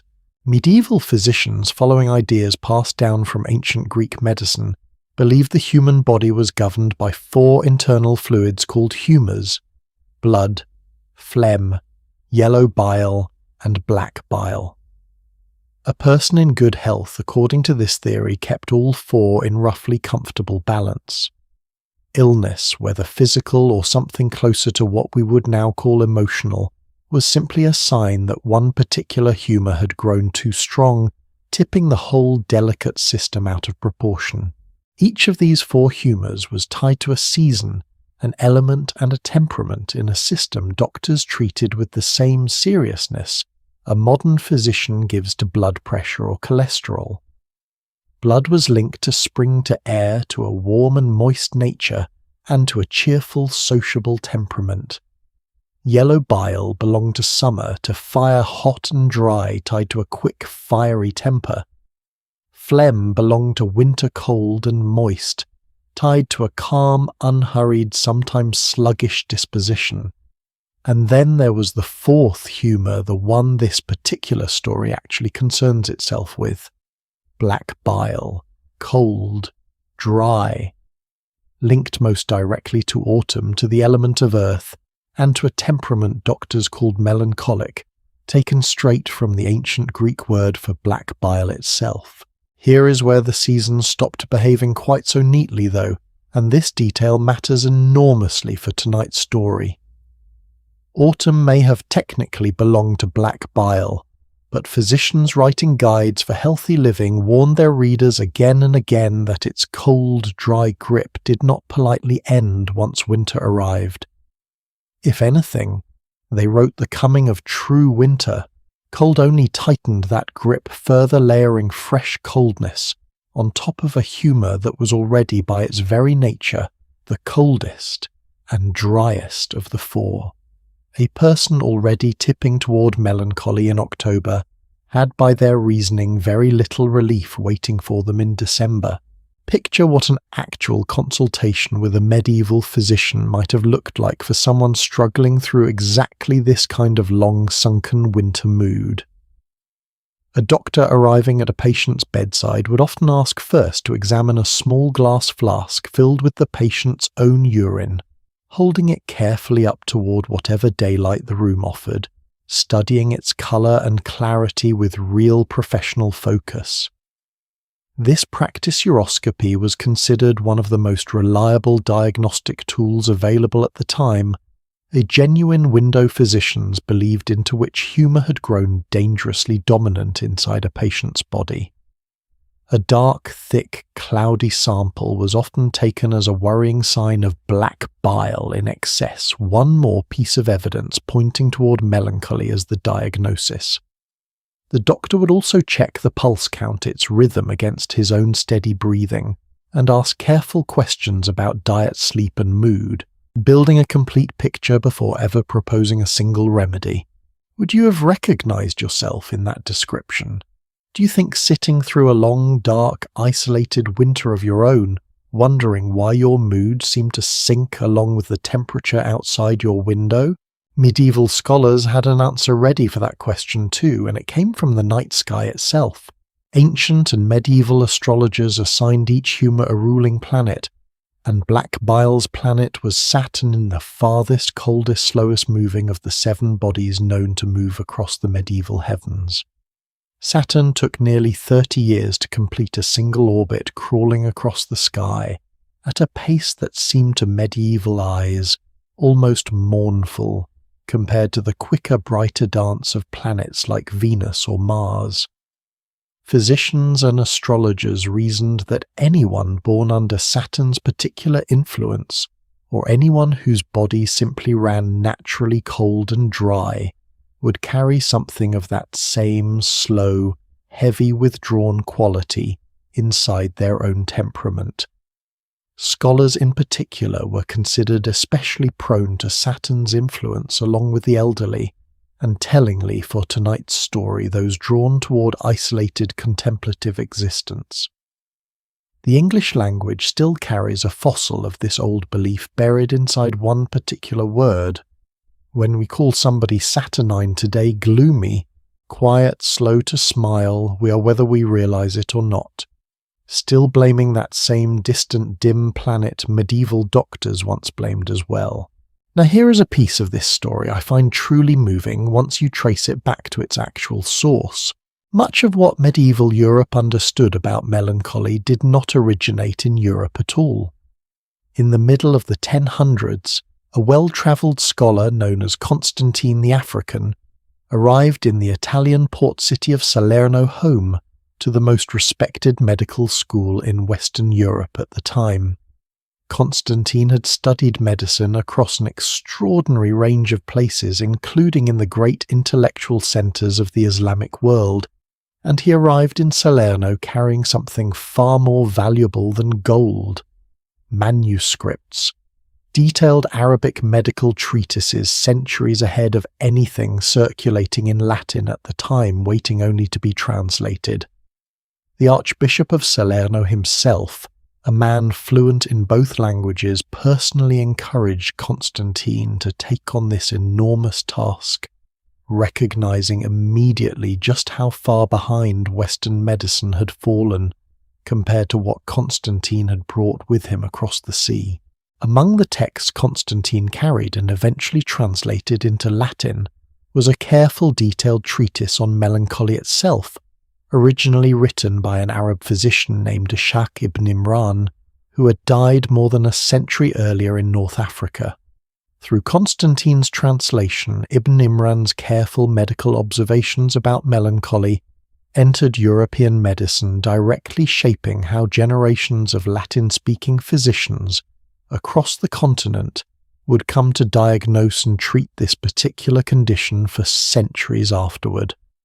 Constantine himself eventually became a monk, spending his final years at the monastery of Monte Cassino, the very same monastery Benedict had founded centuries earlier, the one built specifically so its residents would never need to wander beyond its walls at all. There is one detail from that original Arabic treatise that has stayed with me since I first came across it, because it feels almost startlingly familiar even now. Among the causes of melancholy that Ibn Imran identified sitting there quite seriously, beside grander explanations involving humours and planets, was something remarkably specific and human: the sudden loss of one's own beloved books. A scholar cut off from the learning that gave his solitary life its shape and meaning could, in Ibn Imran's careful medical judgment, quite plausibly fall into melancholy over that loss alone. Doctors trained in this tradition did not simply diagnose melancholy and leave a patient to suffer through it. They prescribed treatment, often remarkably specific treatment. Bloodletting was common, opening a vein to draw off what physicians believed was an excess of the offending humour directly. Diet mattered enormously too. Foods considered hot and moist warm wine. Certain spices-rich broths were recommended specifically to counteract the cold, dry nature of black bile from the inside out, while cold, dry foods like unripe fruit or raw vegetables were often restricted for exactly the same reason. One small blue flowering herb barrage carried such a strong reputation for lifting a heavy heart that an old Latin saying about it was still being repeated by herbalists centuries later, roughly translated as "I barrage always bring joy." Physicians also prescribed music, gentle, cheerful melodies, played specifically to lift a patient's spirits, and they recommended sunlight and warmth whenever a patient could reasonably get access to either one advice that sounds almost startlingly familiar to anyone who has ever been told in far more modern language to get outside and let some natural light hit their face during a difficult stretch of winter. This same four-humour framework did not just explain illness either. It shaped how medieval people understood ordinary personality in a system not entirely unlike the personality quizzes so many of us still enjoy taking today, centuries later, usually without realising quite how old the underlying idea actually is. A cheerful, sociable friend, quick to laugh and slow to hold a grudge, would have been described as sanguine, dominated by blood. A quick-tempered, ambitious friend, always first to act and last to apologise, would have been called choleric, ruled by yellow bile. An easygoing, unhurried friend, difficult to rattle, and even harder to motivate, was phlegmatic. And the quiet one in the group, thoughtful, a little withdrawn, prone to noticing sad or serious things everyone else walked straight past, would have been called melancholic and gently, half-seriously blamed on Saturn. A medieval physician meeting a new patient for the first time might size them up along exactly these lines before a single question was even asked, reading complexion, build and manner the way we might size someone up today from the first few seconds of a conversation. Ruddy and quick to smile, likely sanguine. Lean sharp, featured quick to anger, likely choleric. Pale, soft, spoken a little slow to respond, likely phlegmatic. And the one sitting quietest in the corner watching everyone else rather than joining the conversation was already, before the physician even opened his mouth, being quietly filed under Saturn's particular influence. Which one of those four descriptions honestly sounds the most like you, especially once winter settles in and the days grow shorter? I want to be careful here, because it would be easy to either mock this whole system as primitive nonsense or to overstate how closely it lines up with anything we understand today. The biology was wrong. There is no black bile actually circulating through the human body, and Saturn's distant orbit has no measurable effect on anyone's mood. But underneath the wrong biology sat an observation that was not wrong at all. Something in the human mind does shift reliably with the seasons. Something about shorter days, colder air, and long stretches spent indoors and isolated really does seem to press down on people in ways that feel remarkably consistent across very different centuries and very different explanations for why it happens.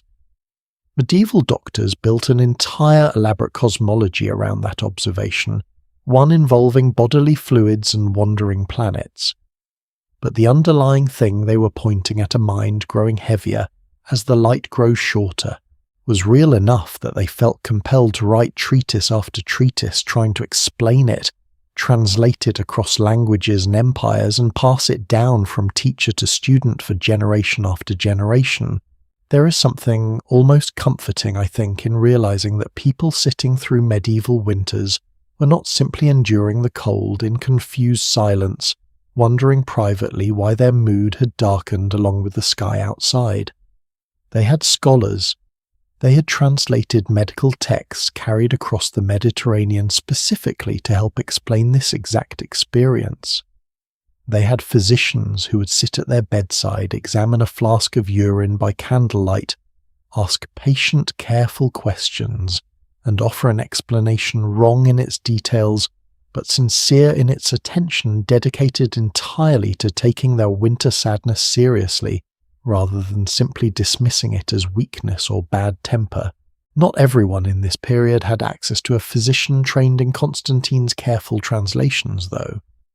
A university-educated doctor with his Latin treatises and his careful flask of urine held up to the light was a rare and expensive luxury found mostly in cities, mostly serving those wealthy enough to send for one. Out in a small farming village miles from the nearest city, and its Latin-speaking physicians, nobody was measuring anyone's black bile or plotting Saturn's slow crawl across the winter sky. And yet the same darkness pressed down on those villagers too, the same long nights, the same short grey days, the same heaviness settling over the mind as the season deepened. Without Constantine's translations, without Salerno's careful medical vocabulary, ordinary people needed some other way to explain what they were feeling, and what they occasionally believed they saw waiting for them, just beyond the edge of the firelight. For every scholar consulting a Latin treatise on black bile and planetary influence, there were a great many more ordinary villagers who had never seen the inside of a medical school in their entire days on Earth, who explained the darkness pressing in on them during these long winters using an entirely different vocabulary altogether. Not humours, not planets, something closer to teeth and claws and eyes that caught the firelight from somewhere just beyond the edge of the village. Let's start with the honest part of this fear first, because it matters, and because it rarely gets mentioned before the folklore takes over the conversation entirely. Wolves were real. The fear people carried through a medieval winter was not simply superstition dressed up as danger. It was ordinary practical caution earned the hard way season after season by people who understood the woods around their village a great deal better than most of us understand our own neighbourhoods today. This is not a story about people being gullible or easily frightened by shadows.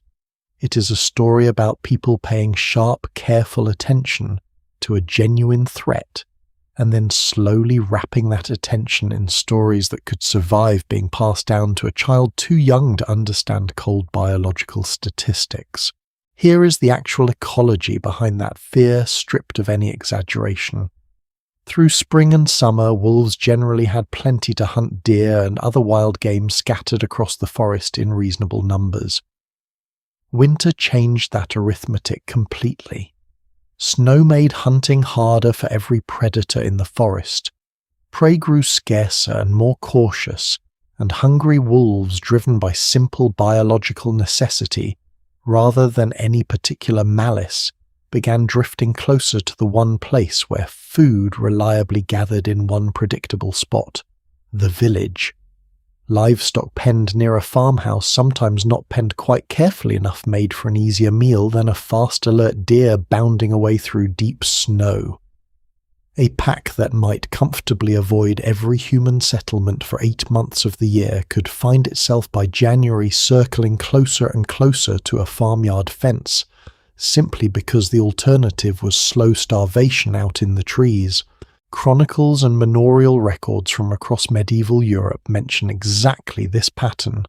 Wolves growing bolder and more visible as winter deepened, sometimes taking sheep or cattle right at the edge of a settlement, occasionally in the worst recorded years, threatening people directly, particularly children or the elderly caught alone on an isolated path after dark. So when a medieval parent told a child not to wander past the tree line once the light started fading, that warning was not decoration. It was quite literally the difference between a safe evening and a truly dangerous one.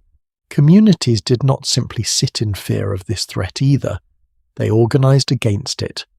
Local lords and manor courts across medieval England offered bounties for wolf killings, paid out in coin for a confirmed kill, and in some regions certain tenants held their land specifically on the condition that they hunt wolves for the local lord, a genuine formal job description written directly into the terms of their tenancy.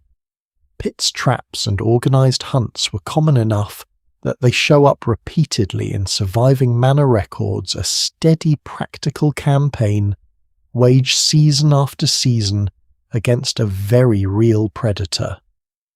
The campaign in the end proved remarkably effective. Wolves were hunted to extinction across England by roughly the end of the medieval period, gone from the English countryside for good centuries before they vanished from most of the rest of Europe. The fear we have been discussing tonight, in other words, did not simply linger in stories forever, it eventually won. The Anglo-Saxons even built this seasonal danger directly into their calendar. January in Old English carried the name Wolf Moneth Wolf Month, a name that survives in scattered manuscripts and glossaries from the period.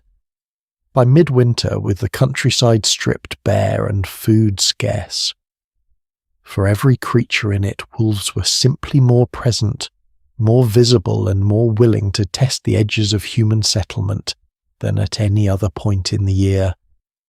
Naming an entire month after that danger tells you something honest about how seriously ordinary people took it. Here is where the story turns from ecology into something stranger, though, because medieval England did something rather remarkable with this fear. It turned the wolf into a legal category. Under Old English law, a person formally declared an outlaw someone who had committed a serious crime and then refused to answer a royal summons to face trial was given a specific chilling title: caput lupinum, wolf's head. From that moment forward, the law considered this person to be, in the eyes of the community, essentially indistinguishable from a wolf itself. Anyone could kill him on sight without fear of punishment, and in some cases could even carry his head to the authorities as proof the exact treatment reserved for a truly dangerous predator rather than a fellow human being. A 13th century legal handbook put the matter with startling bluntness, declaring that a wolf is a beast hated by all people, and that from the moment of that declaration the outlaw could be treated exactly the same way. Some historians trace this practice back even further, to an older custom of literally tying a severed wolf's head around a condemned person's neck, before driving them out of the community entirely, a piece of theatre grim enough to make certain no one present ever mistook the meaning of the punishment. Sit with that for a moment, because it tells you something important about where the wolf sat in the medieval imagination. This was not simply an animal to be avoided in the forest. It had become the very symbol of exile itself, the ultimate marker of a person cast out from the safety and warmth of ordinary community. To be called a wolf's head was to lose every last thread connecting you back to the hearth, the family, the village we spent an earlier part of tonight sitting beside. You became, in the full legal and social sense of the word, prey, hunted rather than protected by the very same laws that governed everyone else around you. And then somewhere in the 12th century the wolf stopped staying safely inside the tree line of ordinary fear and started slipping directly into people's own skin. A well-travelled clergyman named Gerald of Wales, touring Ireland in the 1180s, recorded one of the strangest and most oddly tender werewolf stories to survive from this entire period. In the region of Ossory, Gerald wrote a priest travelling alone at night encountered a wolf beside the road, and to his genuine astonishment the wolf spoke to him in perfectly reasonable, calm human speech. Understandably terrified at first, the priest listened as the wolf explained something extraordinary. He and his female companion were not truly animals at all, but a man and woman from Ossory cursed by a local saint to spend 7 years wearing wolf skins as punishment for their community's sins, taking turns generation after generation so that every 7 years a new pair would step forward to serve this strange, sorrowful sentence. The wolf even asked the startled priest for one particular kindness before he continued on his way. His companion, the female wolf, was dying, and he wondered whether the priest might offer her the last rites exactly as he would for any dying Christian soul. According to Gerald's account, the priest hesitated, understandably uncertain about administering a holy sacrament to what appeared at first glance to be nothing more than an animal. But when he finally agreed and pulled back the wolf skin to administer the sacrament, he found underneath the fur the unmistakable body of an elderly woman patient, and resigned, waiting for exactly the same comfort any dying parishioner might expect. Whether Gerald believed every detail of that story himself, historians still debate. But the fact that a serious, well-educated clergyman felt comfortable recording it at all in a text, meant to describe the real geography and people of Ireland to an English audience, tells you how thoroughly the line between wolf and human had blurred in the medieval mind by this point.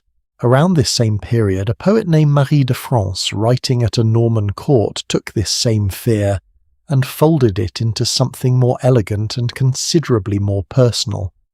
Her short poem, known as Bisclavret, tells of a respected baron who quietly transforms into a wolf 3 days out of every week, hiding his clothing in a hollow rock before each transformation, and returning to collect it and his human shape once the change had passed.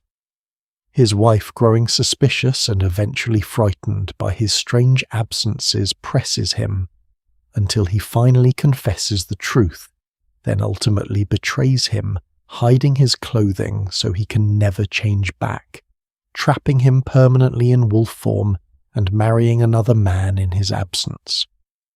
What makes the poem remarkable and rather moving once you sit with it properly is that Marie's werewolf is never once portrayed as a monster in any simple sense. Trapped in his wolf's body, Bisclavret remains gentle, loyal, and recognizably himself, eventually recognized by his king specifically because of his continued good and reasonable behavior around the royal court, kneeling before him and showing every sign of intelligence and restraint an ordinary courtier might show, while it is human betrayal, not animal violence, that drives the actual tragedy of the story forward. Isn't it interesting when you stop and think about it that some of the medieval world's most sympathetic werewolves were not really about wolves at all? They were about trust and exile, and what happens to a good person once the community around them decides to see something monstrous instead. All of this fear, ecological and legal and folkloric, all tangled together, points back to something we have circled around all evening without quite naming directly. The forest in the medieval imagination was never simply trees. It was the edge of the known world, the boundary where the safety of hearth and law and community quietly ran out. And something older, hungrier, and considerably less forgiving took over. Villages were small, carefully maintained islands of order, cleared and tended and fenced against exactly this kind of encroachment. Everything beyond the tree line belonged to a different set of rules, entirely rules that had teeth and claws and did not care in the slightest whether you had paid your tithe or said your prayers that morning. Later storytellers, centuries after the last English wolf had been hunted down, would keep sending children's fairy tale heroines wandering off the safe-known path and into exactly this same dark wood, long after the actual danger waiting there had mostly disappeared. The wolf outlived its own extinction, in other words, simply by moving into the stories people kept telling about it. Would you have kept your children near the fire on a winter evening too, knowing everything we now know about what actually waited out there in the dark and everything medieval villagers believed waited out there as well? I do not think any of this fear was foolish, honestly, even the parts that clearly were not literally true. A community that teaches its children to fear the tree line after dark is a community actively working to keep its children alive through a truly dangerous season. The werewolf stories, strange and specific and occasionally startlingly gentle, gave people a way to hold something almost unbearable, the possibility that a trusted neighbour or even a beloved husband could turn into a danger overnight without having to speak about that fear in plain, unbearable language. Wrapped in fur and moonlight, it became something you could tell around a fire instead, something a frightened child could hear, without quite realizing how directly it was preparing them for the real, ordinary dangers of the world they were growing up inside. A story told carefully and told often enough could do quiet, protective work that a simple list of rules never quite managed on its own. Which brings us quite naturally to something else these long winter nights were remarkably good for. Not just surviving fear, but shaping it carefully, deliberately into something worth passing down. Because somewhere between the wolf at the tree line and the story told safely beside the fire about him, medieval people built one of the most powerful survival tools this whole season ever produced, one that had nothing to do with walls or weapons or bolted doors, and everything to do with the simple ancient act of one voice speaking into the dark while everyone else leaned in near to listen. If you wanted to see exactly where this instinct reached its absolute peak anywhere in the medieval world, you would need to sail past England entirely, past even the wolf-haunted forest we just left behind out to a small cold volcanic island sitting almost alone in the North Atlantic. Iceland. Nowhere else in medieval Europe faced a harder version of the isolation we had been sitting with tonight. Iceland had no forests worth mentioning, precious little usable timber, and winters so long and dark that entire households sometimes went weeks without a single visitor from beyond their own valley.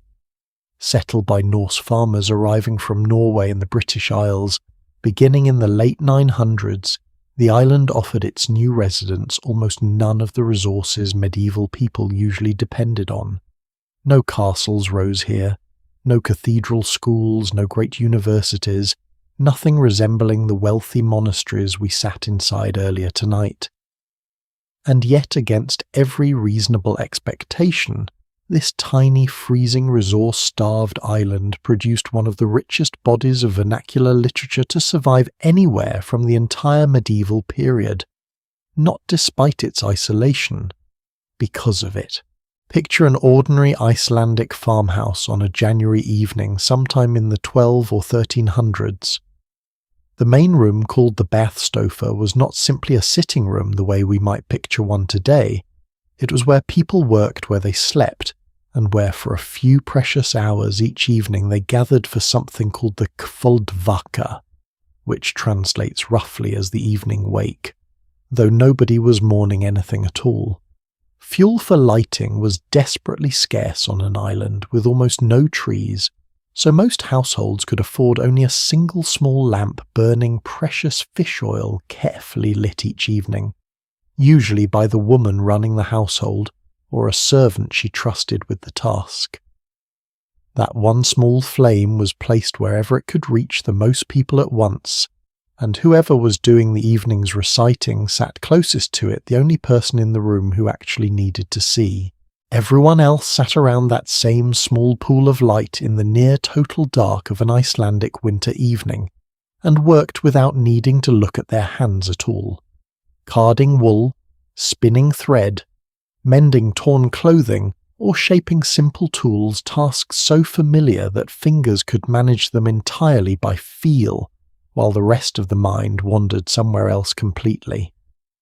Outside, cold air off the North Atlantic pressed against turf walls built thick enough to hold the cold at bay, and beyond that nothing but darkness stretching for miles in every direction, the nearest neighbouring farm sometimes a genuine hour's walk away across frozen ground. Inside, in that small circle of lamplight, none of that emptiness seemed to matter quite so much, and that is exactly where the evening's real business began. Someone would recite aloud from one of the sagas copied laboriously onto vellum, or simply tell a story from memory passed down across generations of firelit winters just like this one. Poetry got recited, riddles got traded back and forth across the room. Sometimes the household played a particular game together, one that turned storytelling into something closer to sport. One person offered a single line of verse following a strict difficult meter, and the next person had to complete it on the spot, matching the rhythm exactly, building something new together, one improvised line at a time, purely for the pleasure of doing it well in front of an audience that would absolutely notice if you fumbled it. Here is the detail about this whole tradition that I find almost impossible to get over once you really sit with it. Iceland, one of the poorest, most remote corners of medieval Europe, developed a literacy rate that would have astonished wealthier, better connected regions on the continent.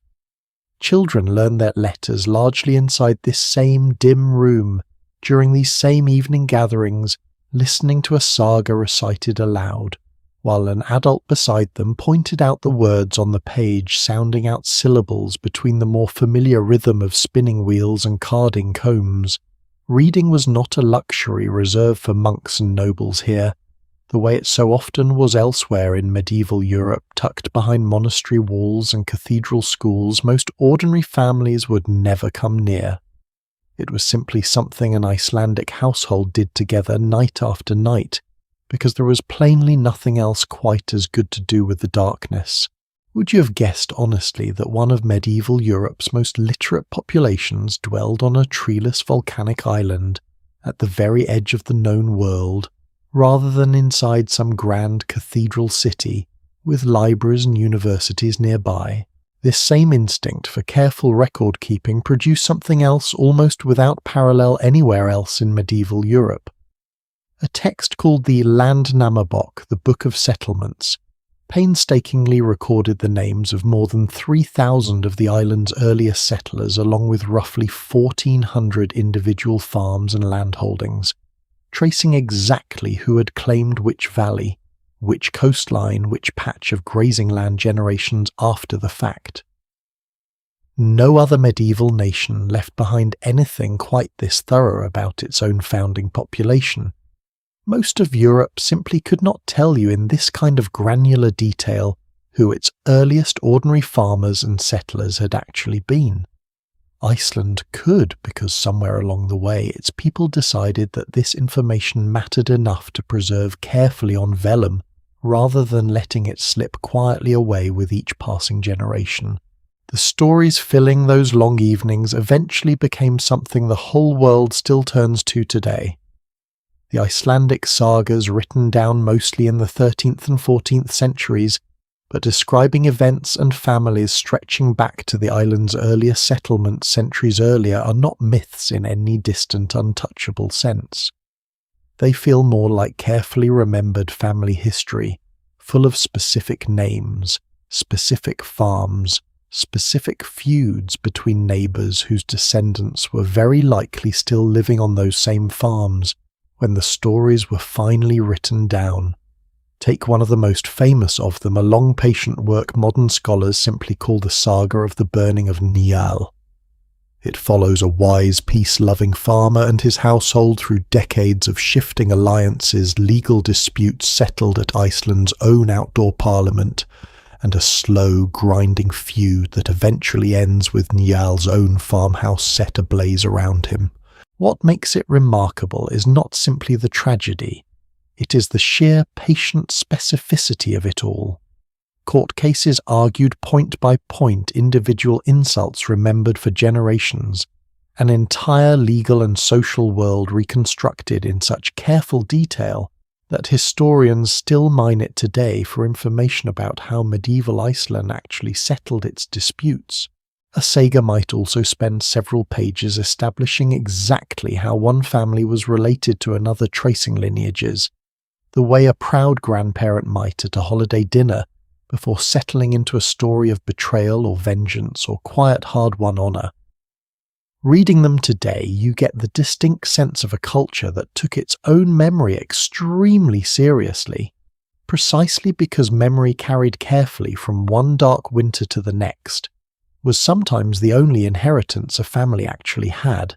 One particular Icelander deserves special mention here because without him, an enormous amount of what we now know about Norse mythology itself would simply be lost.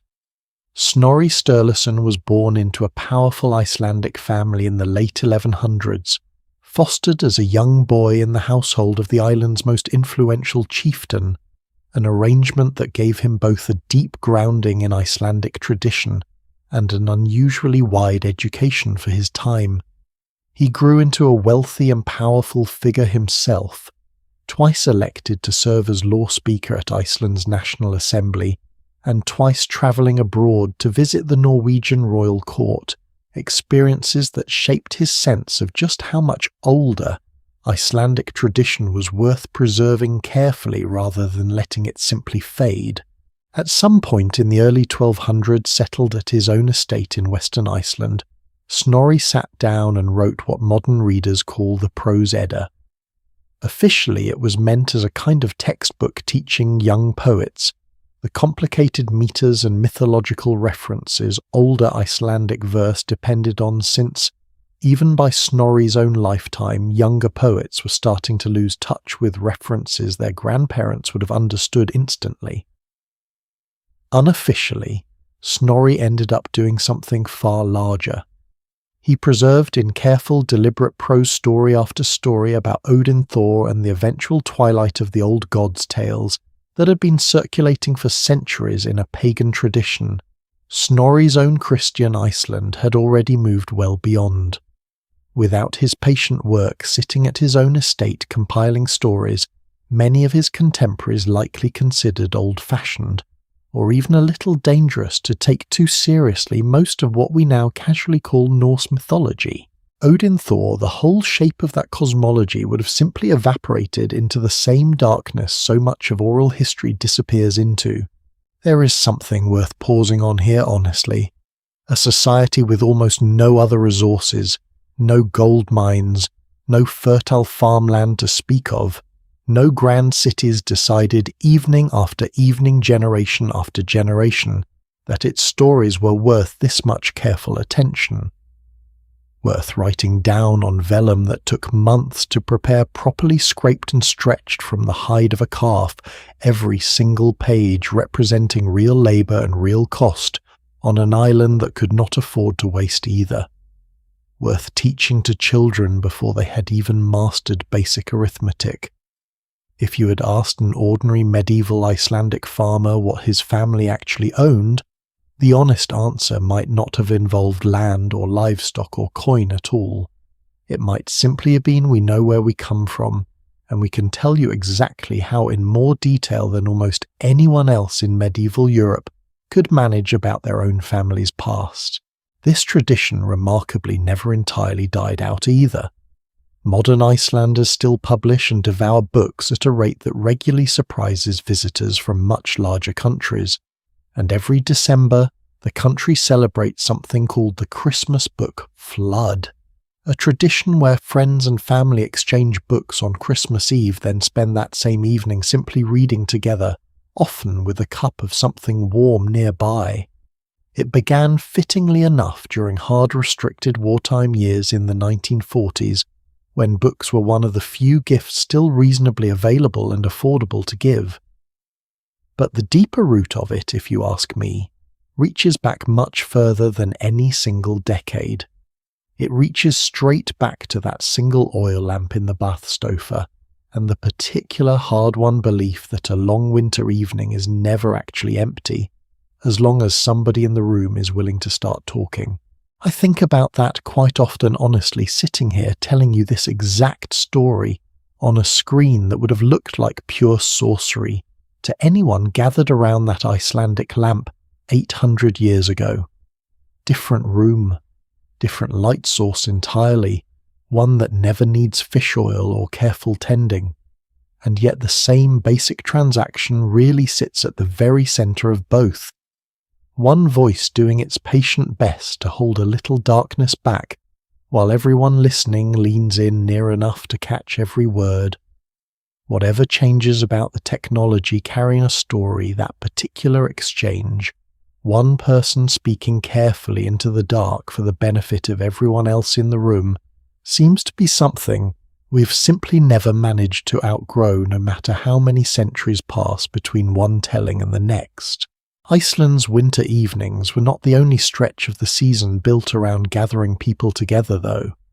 There was one particular point in the calendar, deep in the darkest weeks of the year, when this same instinct to gather to light a lamp to push back against the isolation we've spent this whole evening exploring together exploded into something far louder, far more public and considerably more joyful than a quiet family reading beside a single flame.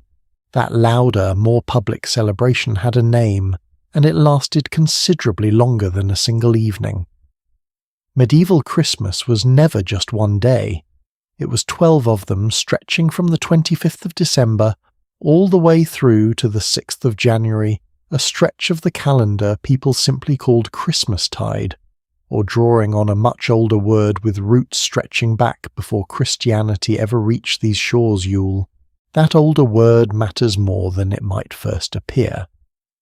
Long before the birth of Christ was ever marked on a calendar in Northern Europe, Germanic and Norse communities were already gathering around the exact same point, in the year the darkest, coldest stretch of deep winter, to hold their own midwinter feast complete with its own sacrifices, its own bonfires, and its own deep-rooted belief that this particular turning point in the calendar deserved to be marked with something more than silence.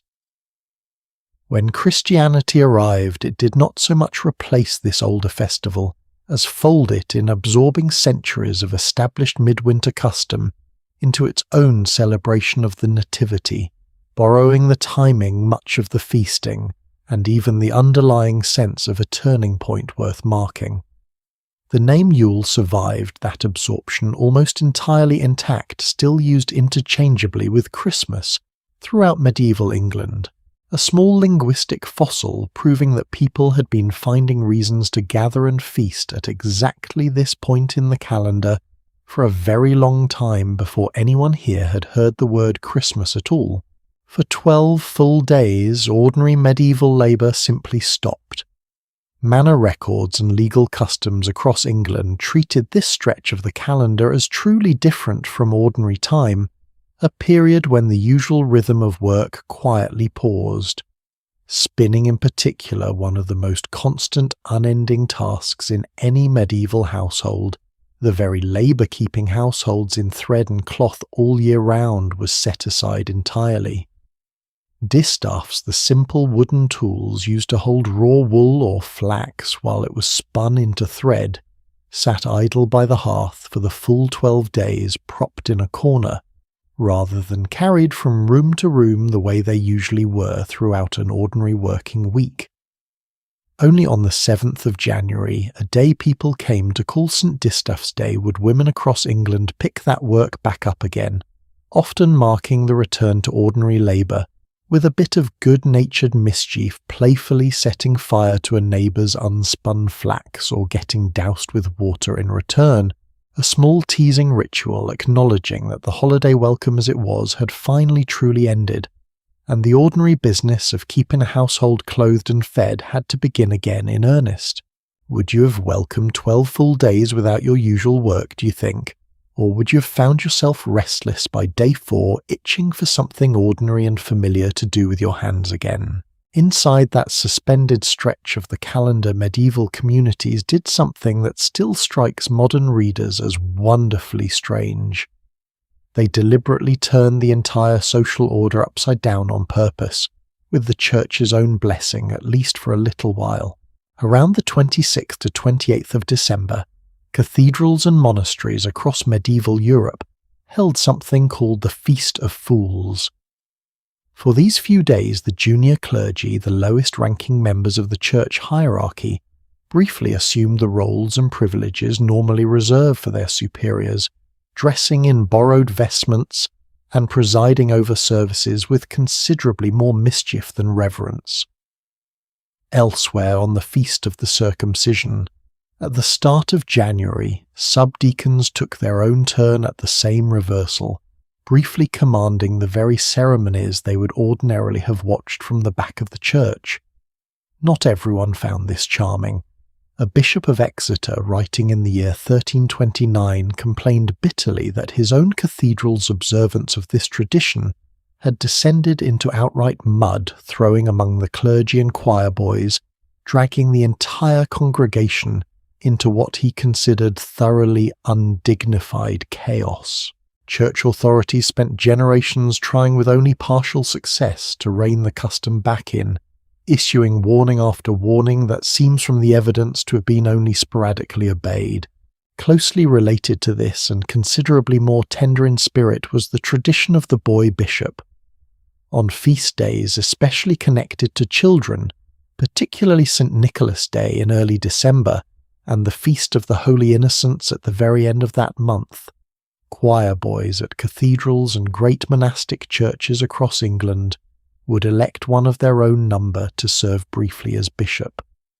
Dressed in a small specially made mitre and set of episcopal robes, the boy bishop led processions through the church, and in some documented cases even delivered sermons to the assembled adult congregation, his voice small and serious in a building built to hold the deep practiced tones of a grown man.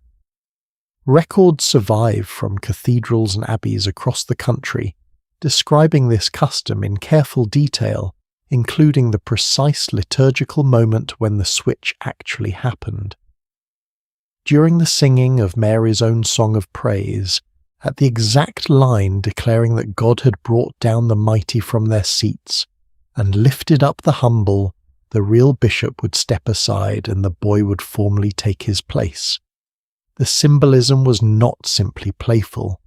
It made that specific line from Scripture suddenly vividly literal, watching a child stand where a powerful adult churchman usually stood. Outside the church walls in ordinary households and noble courts alike, a similar figure emerged for the secular side of the festivities, the Lord of Misrule. Chosen sometimes by lot, sometimes by a small hidden token, a single dried bean baked into a shared cake. Whoever found that bean in their own slice was declared lord of the entire household's Christmas revelry, no matter how humble their normal standing happened to be. For the length of the celebration, this newly appointed lord could hand out ridiculous tasks, demand silly forfeits from people who would ordinarily outrank him completely, and generally preside over a household turned cheerfully, temporarily topsy-turvy. Servants briefly commanded masters, students briefly commanded schoolmasters, even English royalty embraced the tradition at various points, with kings from the 1300s through to the Tudor era appointing their own lords of misrule to orchestrate the more chaotic corners of the royal Christmas festivities, complete with mock trials, masked dances, and elaborate pranks that a sitting monarch would never have tolerated during any other stretch of the calendar.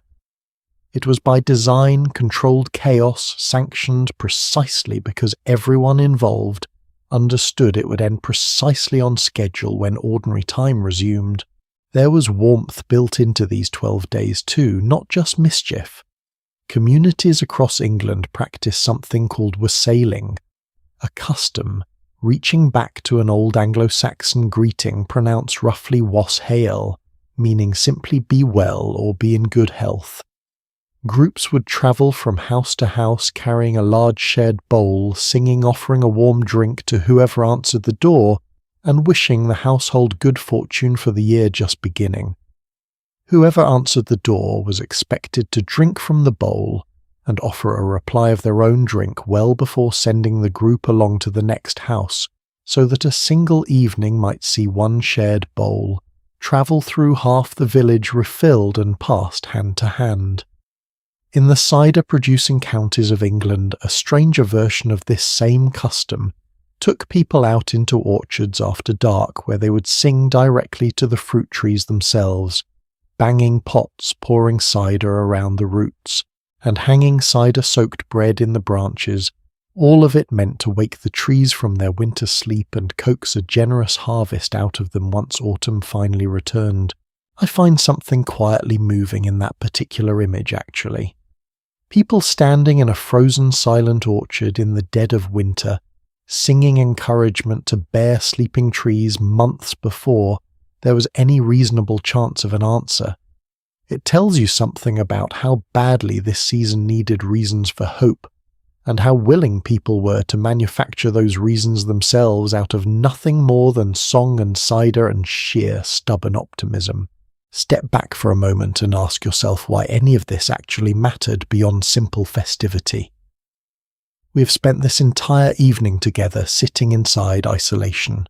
Frozen roads, locked harbours, families sealed behind shutters, sometimes for months on end with only their own small circle for company. A season like that, stretched out indefinitely with no release valve at all, would eventually become unbearable for almost anyone. The 12 days of Christmas functioned, whether medieval people would have used this exact language or not, as precisely that release valve, a sanctioned community-wide calendar, bound permission slip to gather, to laugh, to eat more than usual, to briefly let the ordinary rules of hierarchy and restraint go slack, all under the safe temporary cover of tradition. Think about what each piece of this festival was actually doing underneath the surface. The Feast of Fools let the lowest-ranking clergyman feel for one brief stretch of days what it might be like to matter. The boy bishop let a child experience, if only briefly, a version of dignity and authority he would otherwise wait decades to hold if he ever held it at all. The Lord of Misrule let a servant give orders to the very people who ordinarily gave orders to him. None of it lasted. None of it was meant to last. But for a handful of days carved deliberately out of the darkest, hardest stretch of the year, an enormous amount of ordinary social pressure had somewhere safe to go released under careful supervision rather than left to build up silently with no outlet at all until spring. All of this built toward one final, particularly loud night. 12th night, the 5th of January, the very last evening before ordinary time reasserted itself, served as the climax of the entire stretch, the biggest feast, the loudest music, the last chance for the Lord of Misrule to hand out one final round of ridiculous forfeits before quietly stepping back down into ordinary life.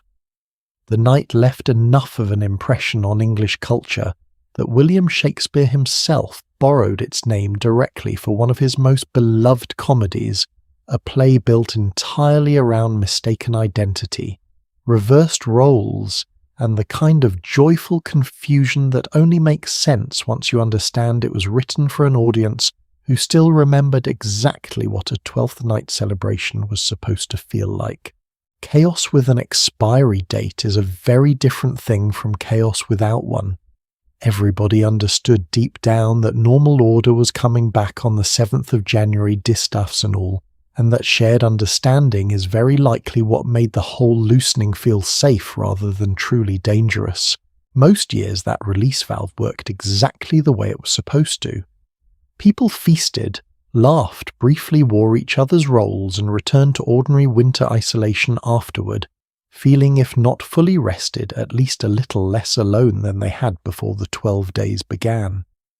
A servant who had spent one evening bossing his own master around entirely within the bounds of custom could return to his ordinary duties the following week, without any lasting resentment on either side, the whole arrangement understood by everyone as exactly what it was, a temporary gift rather than a genuine threat to the household's order. But what happened in the years when there was nothing left to feast on? When the harvest had failed or the isolation had stretched on far longer than usual, and this one sanctioned outlet for a community's tension simply never got the chance to open at all.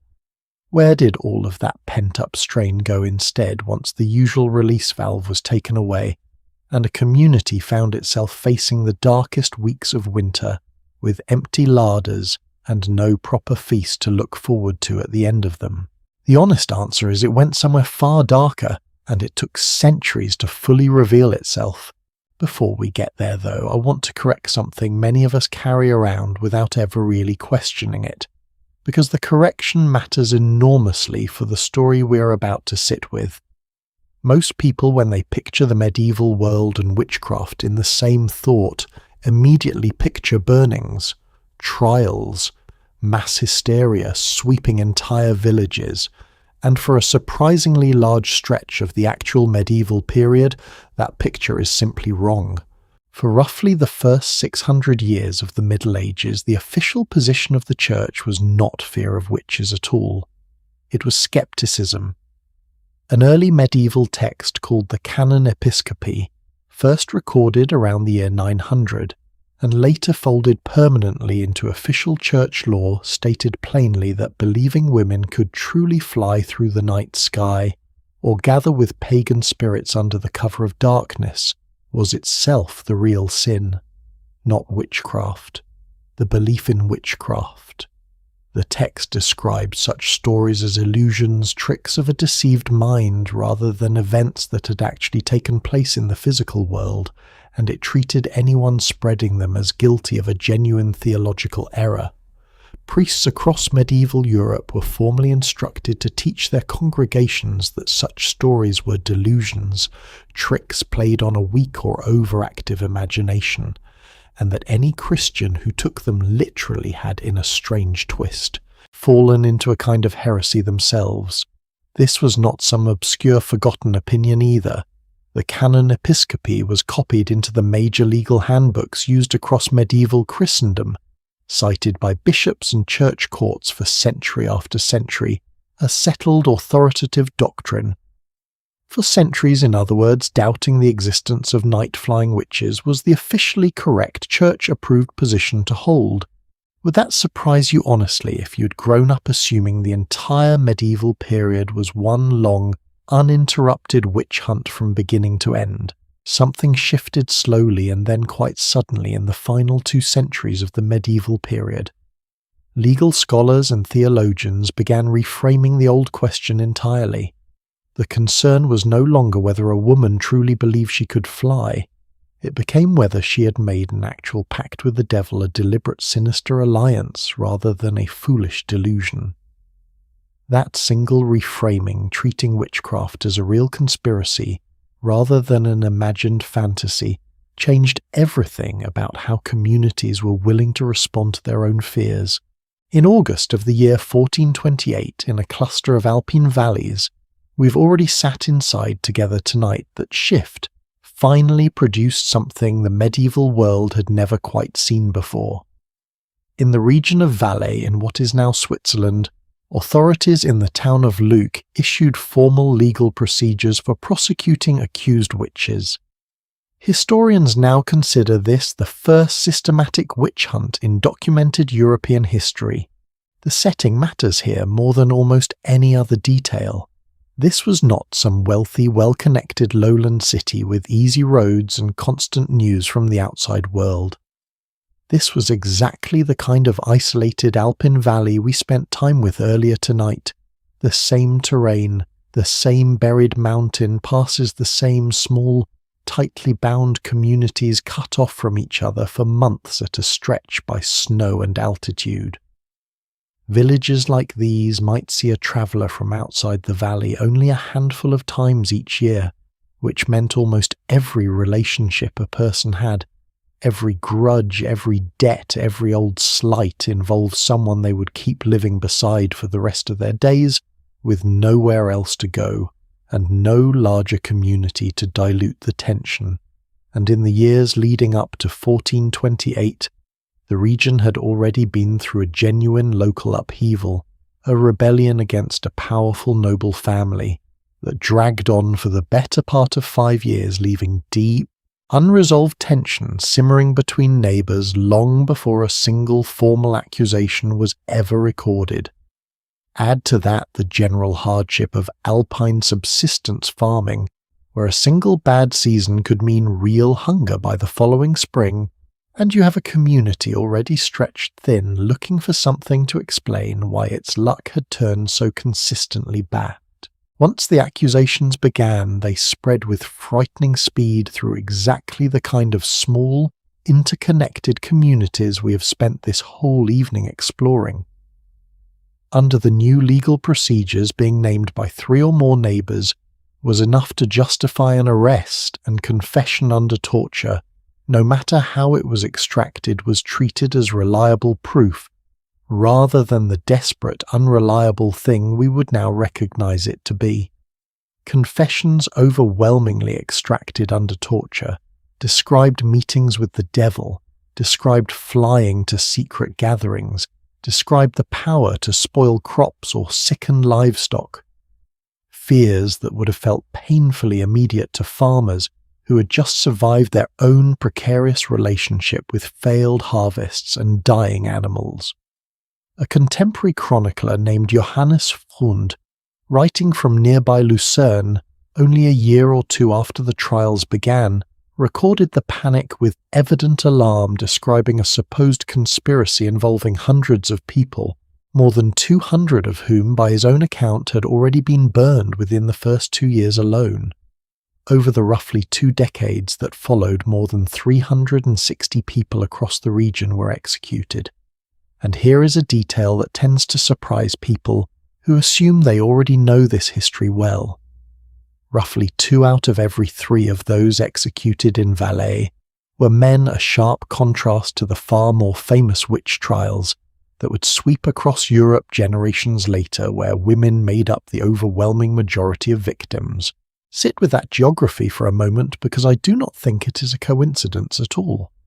The very same isolated terrain that produced monasteries built for quiet contemplation, and anchoresses seeking uninterrupted space to think, and villages that had to survive entire winters sealed off from any outside help, also produced the first place in Europe where accusation alone, repeated by enough frightened neighbours, could send a person to be burned. Here is the sociological thread worth pulling carefully, because it connects directly back to nearly everything we have discussed tonight. Isolation by itself does not automatically produce cruelty. We have spent this entire evening with people who turned isolation into extraordinary literature, into patient theology, into careful medicine, into joyful sanctioned festival. But isolation does something else quietly underneath all of that. It strips away the ordinary checks a larger, more connected community usually has on offer.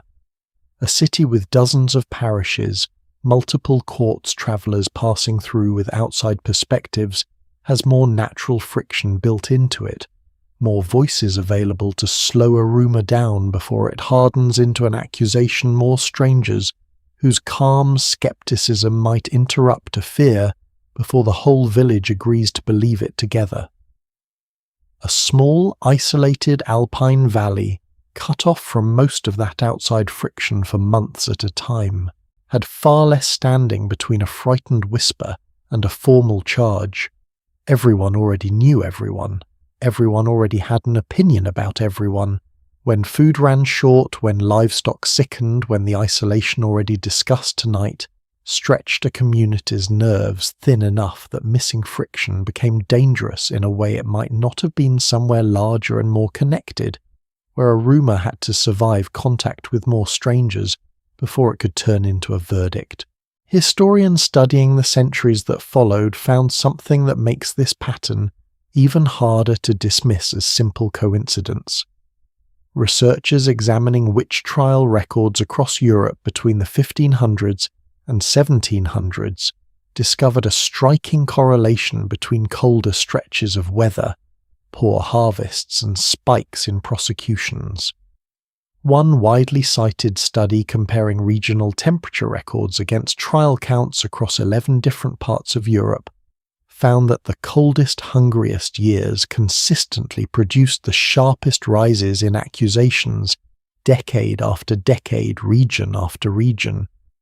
When crops failed and the cold dragged on longer than expected, accusations of witchcraft climbed alongside the suffering, almost as though communities under enough strain needed somewhere specific to aim their fear. A face, a name, a neighbour, rather than an abstract faceless run of unlucky weather nobody could actually confront directly. What began in one cluster of Alpine valleys in 1428 would, by the time this later wave finally crested, claim tens of thousands of people across the entire continent. I want to be careful and precise here, because this is not a story about medieval people being uniquely cruel or uniquely foolish compared to us. It is a story about what happens to ordinary human fear when it has nowhere safe left to go. We spent an earlier part of tonight talking about the 12 Days of Christmas, a sanctioned outlet built directly into the calendar, letting communities release built-up social pressure safely on a schedule under everyone's shared understanding that it would end. Valais in the terrible years surrounding 1428 had the opposite: genuine hardship, genuine isolation. And for the first time in documented European history, a newly available legal framework willing to treat a frightened accusation as proof of a real sinister conspiracy, rather than dismissing it as the delusion the Church had insisted it was for the previous 6 centuries. Take away the boy bishop, the wassail bowl, the sanctioned mischief of the Lord of Misrule, all the careful pressure release valves we spent the last part of tonight sitting with, and replace them with genuine famine, genuine political upheaval, and a brand new legal willingness to listen to an accusation instead of dismissing it, and you get something considerably darker than controlled chaos with an expiry date. You get chaos with a victim attached to it and no scheduled end in sight at all.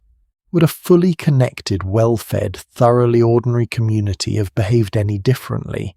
Do you think if it had been handed that exact same combination of fear, isolation, and a legal system suddenly willing to listen? I do not think any of us can answer that question with total confidence, and I think that uncertainty is worth sitting with honestly, rather than rushing past it towards something more comfortable. The Valais trials were not an isolated medieval curiosity either.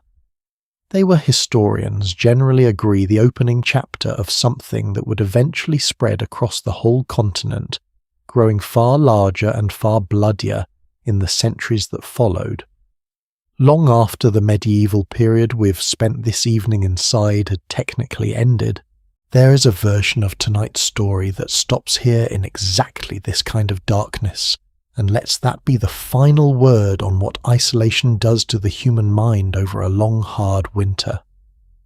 I do not think that will be honest, though, and I do not think it would be fair to everyone else we've spent this evening with. Julian patiently writing behind her small window. The families gathered around a single Icelandic lamp, teaching their children their letters in the dark. The whole strange, resilient architecture of hearths and stories and sanctioned midwinter chaos that lets so many communities make it through this season intact most years, most winters, most of the time. Both of these stories are true at once, and I think that is the most honest place we can leave this particular chapter. The same isolation that occasionally curdled into something as dark as Valais also produced some of the gentlest, most patient, most quietly resilient responses to hardship we have encountered anywhere tonight. Neither one cancels the other out. Both were simply what happened when ordinary people were left alone with a long winter limited resources, and only each other for company for month after month, year after year, century after century. So let's do something together before we finally let this particular night settle to rest. Let's step back all the way back to that very first small house we sat inside together many hours ago now, and look at everything that grew outward from it. A mother knelt beside a fire and covered it with a small metal shield, because the law demanded darkness the moment a bell rang, and because an entire timber town could burn to nothing from a single careless spark. That single small act, repeated every evening across an entire kingdom, planted the seed for nearly everything we have spent tonight exploring together. The darkness that followed taught a family to lean on nothing but sound and touch, and each other's voices learning to sense a whole world through senses that had nothing to do with sight at all. Beyond that same small house, an entire continent quietly sealed itself off too, mountain passes filling with snow harbours, closing themselves to any ship willing to risk the crossing, until a single letter sent in autumn might not reach its reader until the following spring.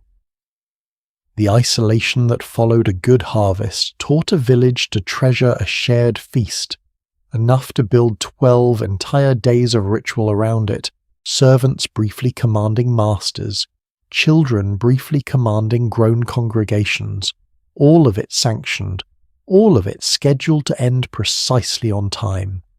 The isolation that followed a failed one taught a much harder lesson, entirely about how quickly trust between neighbours can fray once fear runs out of gentler places to land, and a king himself could go hungry along with everyone else in his kingdom.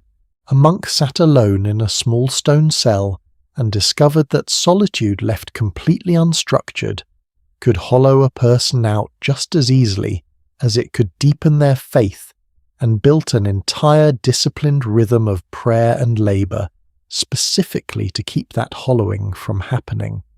A woman walked into a sealed room, was mourned as though she'd already died, and used the strange unwanted gift of endless quiet time to write the earliest surviving English book we have from any woman's hand, comforting a fellow traveller in crisis through nothing more than a small stone window. Physicians working from translated Arabic medicine, and their own careful, mistaken theories about bodily fluids and wandering planets, decided that winter sadness deserved patient attention rather than silent dismissal. Villagers with far less access to any of that medical language built their fear of the tree line into stories about wolves and cursed men, stories gentle enough for a frightened child to hear and still fall asleep afterward, all while communities organised real practical bounties against the actual danger hiding somewhere behind the folklore. On a small treeless island at the very edge of the known world, families gathered around one single lamp and turned 4 long, dark, empty months into some of the finest literature medieval Europe ever produced. And in one particular cluster of alpine valleys, cut off just a little too completely stretched, just a little too thin, that same isolation curdled into something we still have not fully finished reckoning with even all these centuries later. Every single one of those threads, whether it led toward candlelit theology, or careful medicine, or joyful sanctioned chaos, or genuine tragedy, began with the exact same simple fact. Winter sealed people inside a smaller world than the one they occupied the rest of the year, and left them there together for months on end with nothing to do but figure out one way or another how to survive each other's company. Here is the part of tonight's story I find myself thinking about long after I've finished researching it, if I am honest with you. We do not exist inside that particular kind of isolation anymore. Nobody watching this tonight is waiting for a road to thaw before they can hear from a friend 3 villages over. And yet I do not think isolation itself ever really left us. It just changed its shape completely and got considerably quieter about announcing itself. We do not have frozen roads sealing us into a single valley for 4 months at a stretch. We have something else entirely, something that looks on the surface like the exact opposite of isolation. Constant connection. A screen in nearly every pocket capable of reaching almost anyone anywhere at any hour of the day or night. And yet a great many people sitting inside that constant glowing connection report feeling quite thoroughly alone in ways that would have puzzled a medieval farmer sitting shoulder to shoulder with 3 generations of his own family around a single shared fire. We traded frozen roads for something almost invisible instead. Whole days spent physically near other people in offices, on trains in crowded cities, while somehow managing to speak to almost none of them beyond the barest necessary exchange. A different kind of curfew, self-imposed rather than legally enforced, keeping us indoors alone scrolling, long after the actual work of the day has finished the glow from a small screen doing the same job that single Icelandic lamp used to do, except with almost nobody else gathered nearby to share its light. There is an old private irony sitting underneath most of what we have talked about tonight, one I do not think I can avoid mentioning honestly. Medieval isolation was largely involuntary, forced on people by weather and geography they had absolutely no power to change. A surprising amount of our own modern isolation, by contrast, is something closer to a choice made, one small decision at a time, one skipped phone call, one missed dinner, one more evening spent scrolling, instead of sitting with the people physically nearby. Nobody sealed our doors shut with mortar and stone. We tend to seal them ourselves quietly, one convenient distraction at a time, and rarely stop to notice we've done it at all. Would you say you have felt that particular kind of isolation yourself, the crowded, connected kind, at some point recently? I suspect a great many of us would answer yes, even while sitting in a city of several million people. If there is a single quiet lesson worth carrying out of this whole long evening together, I think it might be this. The medieval mind, sealed inside its small, dark, difficult winters, did not simply endure isolation passively, waiting it out until spring finally broke the spell. It built things on purpose, specifically to survive the isolation with some measure of dignity intact. It built rhythm the way Benedict built an entire disciplined day around prayer and labour, precisely because unstructured time left alone with your own thoughts turned out to be more dangerous than any wolf at the tree line. It built story the way an Icelandic household built an entire evening around one small lamp and one voice speaking into the dark, because a shared story told out loud turns a room full of separate, isolated minds into a single connected one, if only for the length of the telling. It built sanctioned release the way the 12 days of Christmas built one safe, scheduled outlet directly into the calendar so that ordinary social pressure had somewhere to go besides quietly curdling into suspicion. And it built community around a physical centre, the way an entire household organised its whole existence around one small shared fire tended patiently night after night by hands that rarely got thanked for the work. None of those lessons require snow or curfews or a covered hearth to still be true. Rhythm still matters whether you're a 14th century monk or a person scrolling alone on a couch at midnight, unsure why the evening feels so much longer and heavier than it should. Story still matters whether it is told beside an oil lamp burning fish fat or through a small glowing screen very much like the one this story is likely reaching you through right now. Sanctioned shared release still matters a dinner with people who actually see you, a call that is not simply a text, a moment set aside on purpose rather than left to chance. And a small tended centre still matters too, whatever shape it takes in your own particular life, one warm point that people can gather around on purpose, again and again until gathering there simply becomes a habit. Nobody has to think too hard about anymore. I do not think the medieval winter mind was smarter than ours or braver, or somehow built out of sturdier material. I think it simply had no choice but to take isolation seriously out in the open, rather than pretending the way we sometimes do, now that constant connection automatically means we are never truly alone. Maybe that is the real gift hiding inside this whole strange, difficult, remarkably resilient season we have spent tonight sitting inside together. Not a solution. Just an old patient reminder that loneliness faced honestly and shared out loud tends to lose at least some of its power over us, the same way a story told beside a small fire always seemed to make a long, dark winter night feel just a little more bearable. Let your own room settle around you for a moment wherever you happen to be tonight. Notice the small warm shapes of it. A lamp perhaps doing quietly for you exactly what that single Icelandic flame once did for an entire household. A blanket doing the same patient work a good hearth once did, holding a little warmth against you through the coldest, darkest hours of the night. You're not so different in this one particular way from every tired mind we've kept company with tonight. Julian settling into a narrow window seat. A shepherd finally easing his aching legs by his own low fire after guiding the last flock down from the high pasture. A whole Icelandic household work finally set aside, listening to one voice carry them gently towards sleep. Winter asks something difficult of every single one of them, and most of them, most of the time, simply let their eyes rest into it, trusting that morning, no matter how far off, was still quietly on its way. You can do the same right now if you would like to. Let your shoulders soften. Let your breathing slow the way it always does eventually once a long day finally agrees to loosen its grip. There is nothing left to solve tonight, nothing left to carry.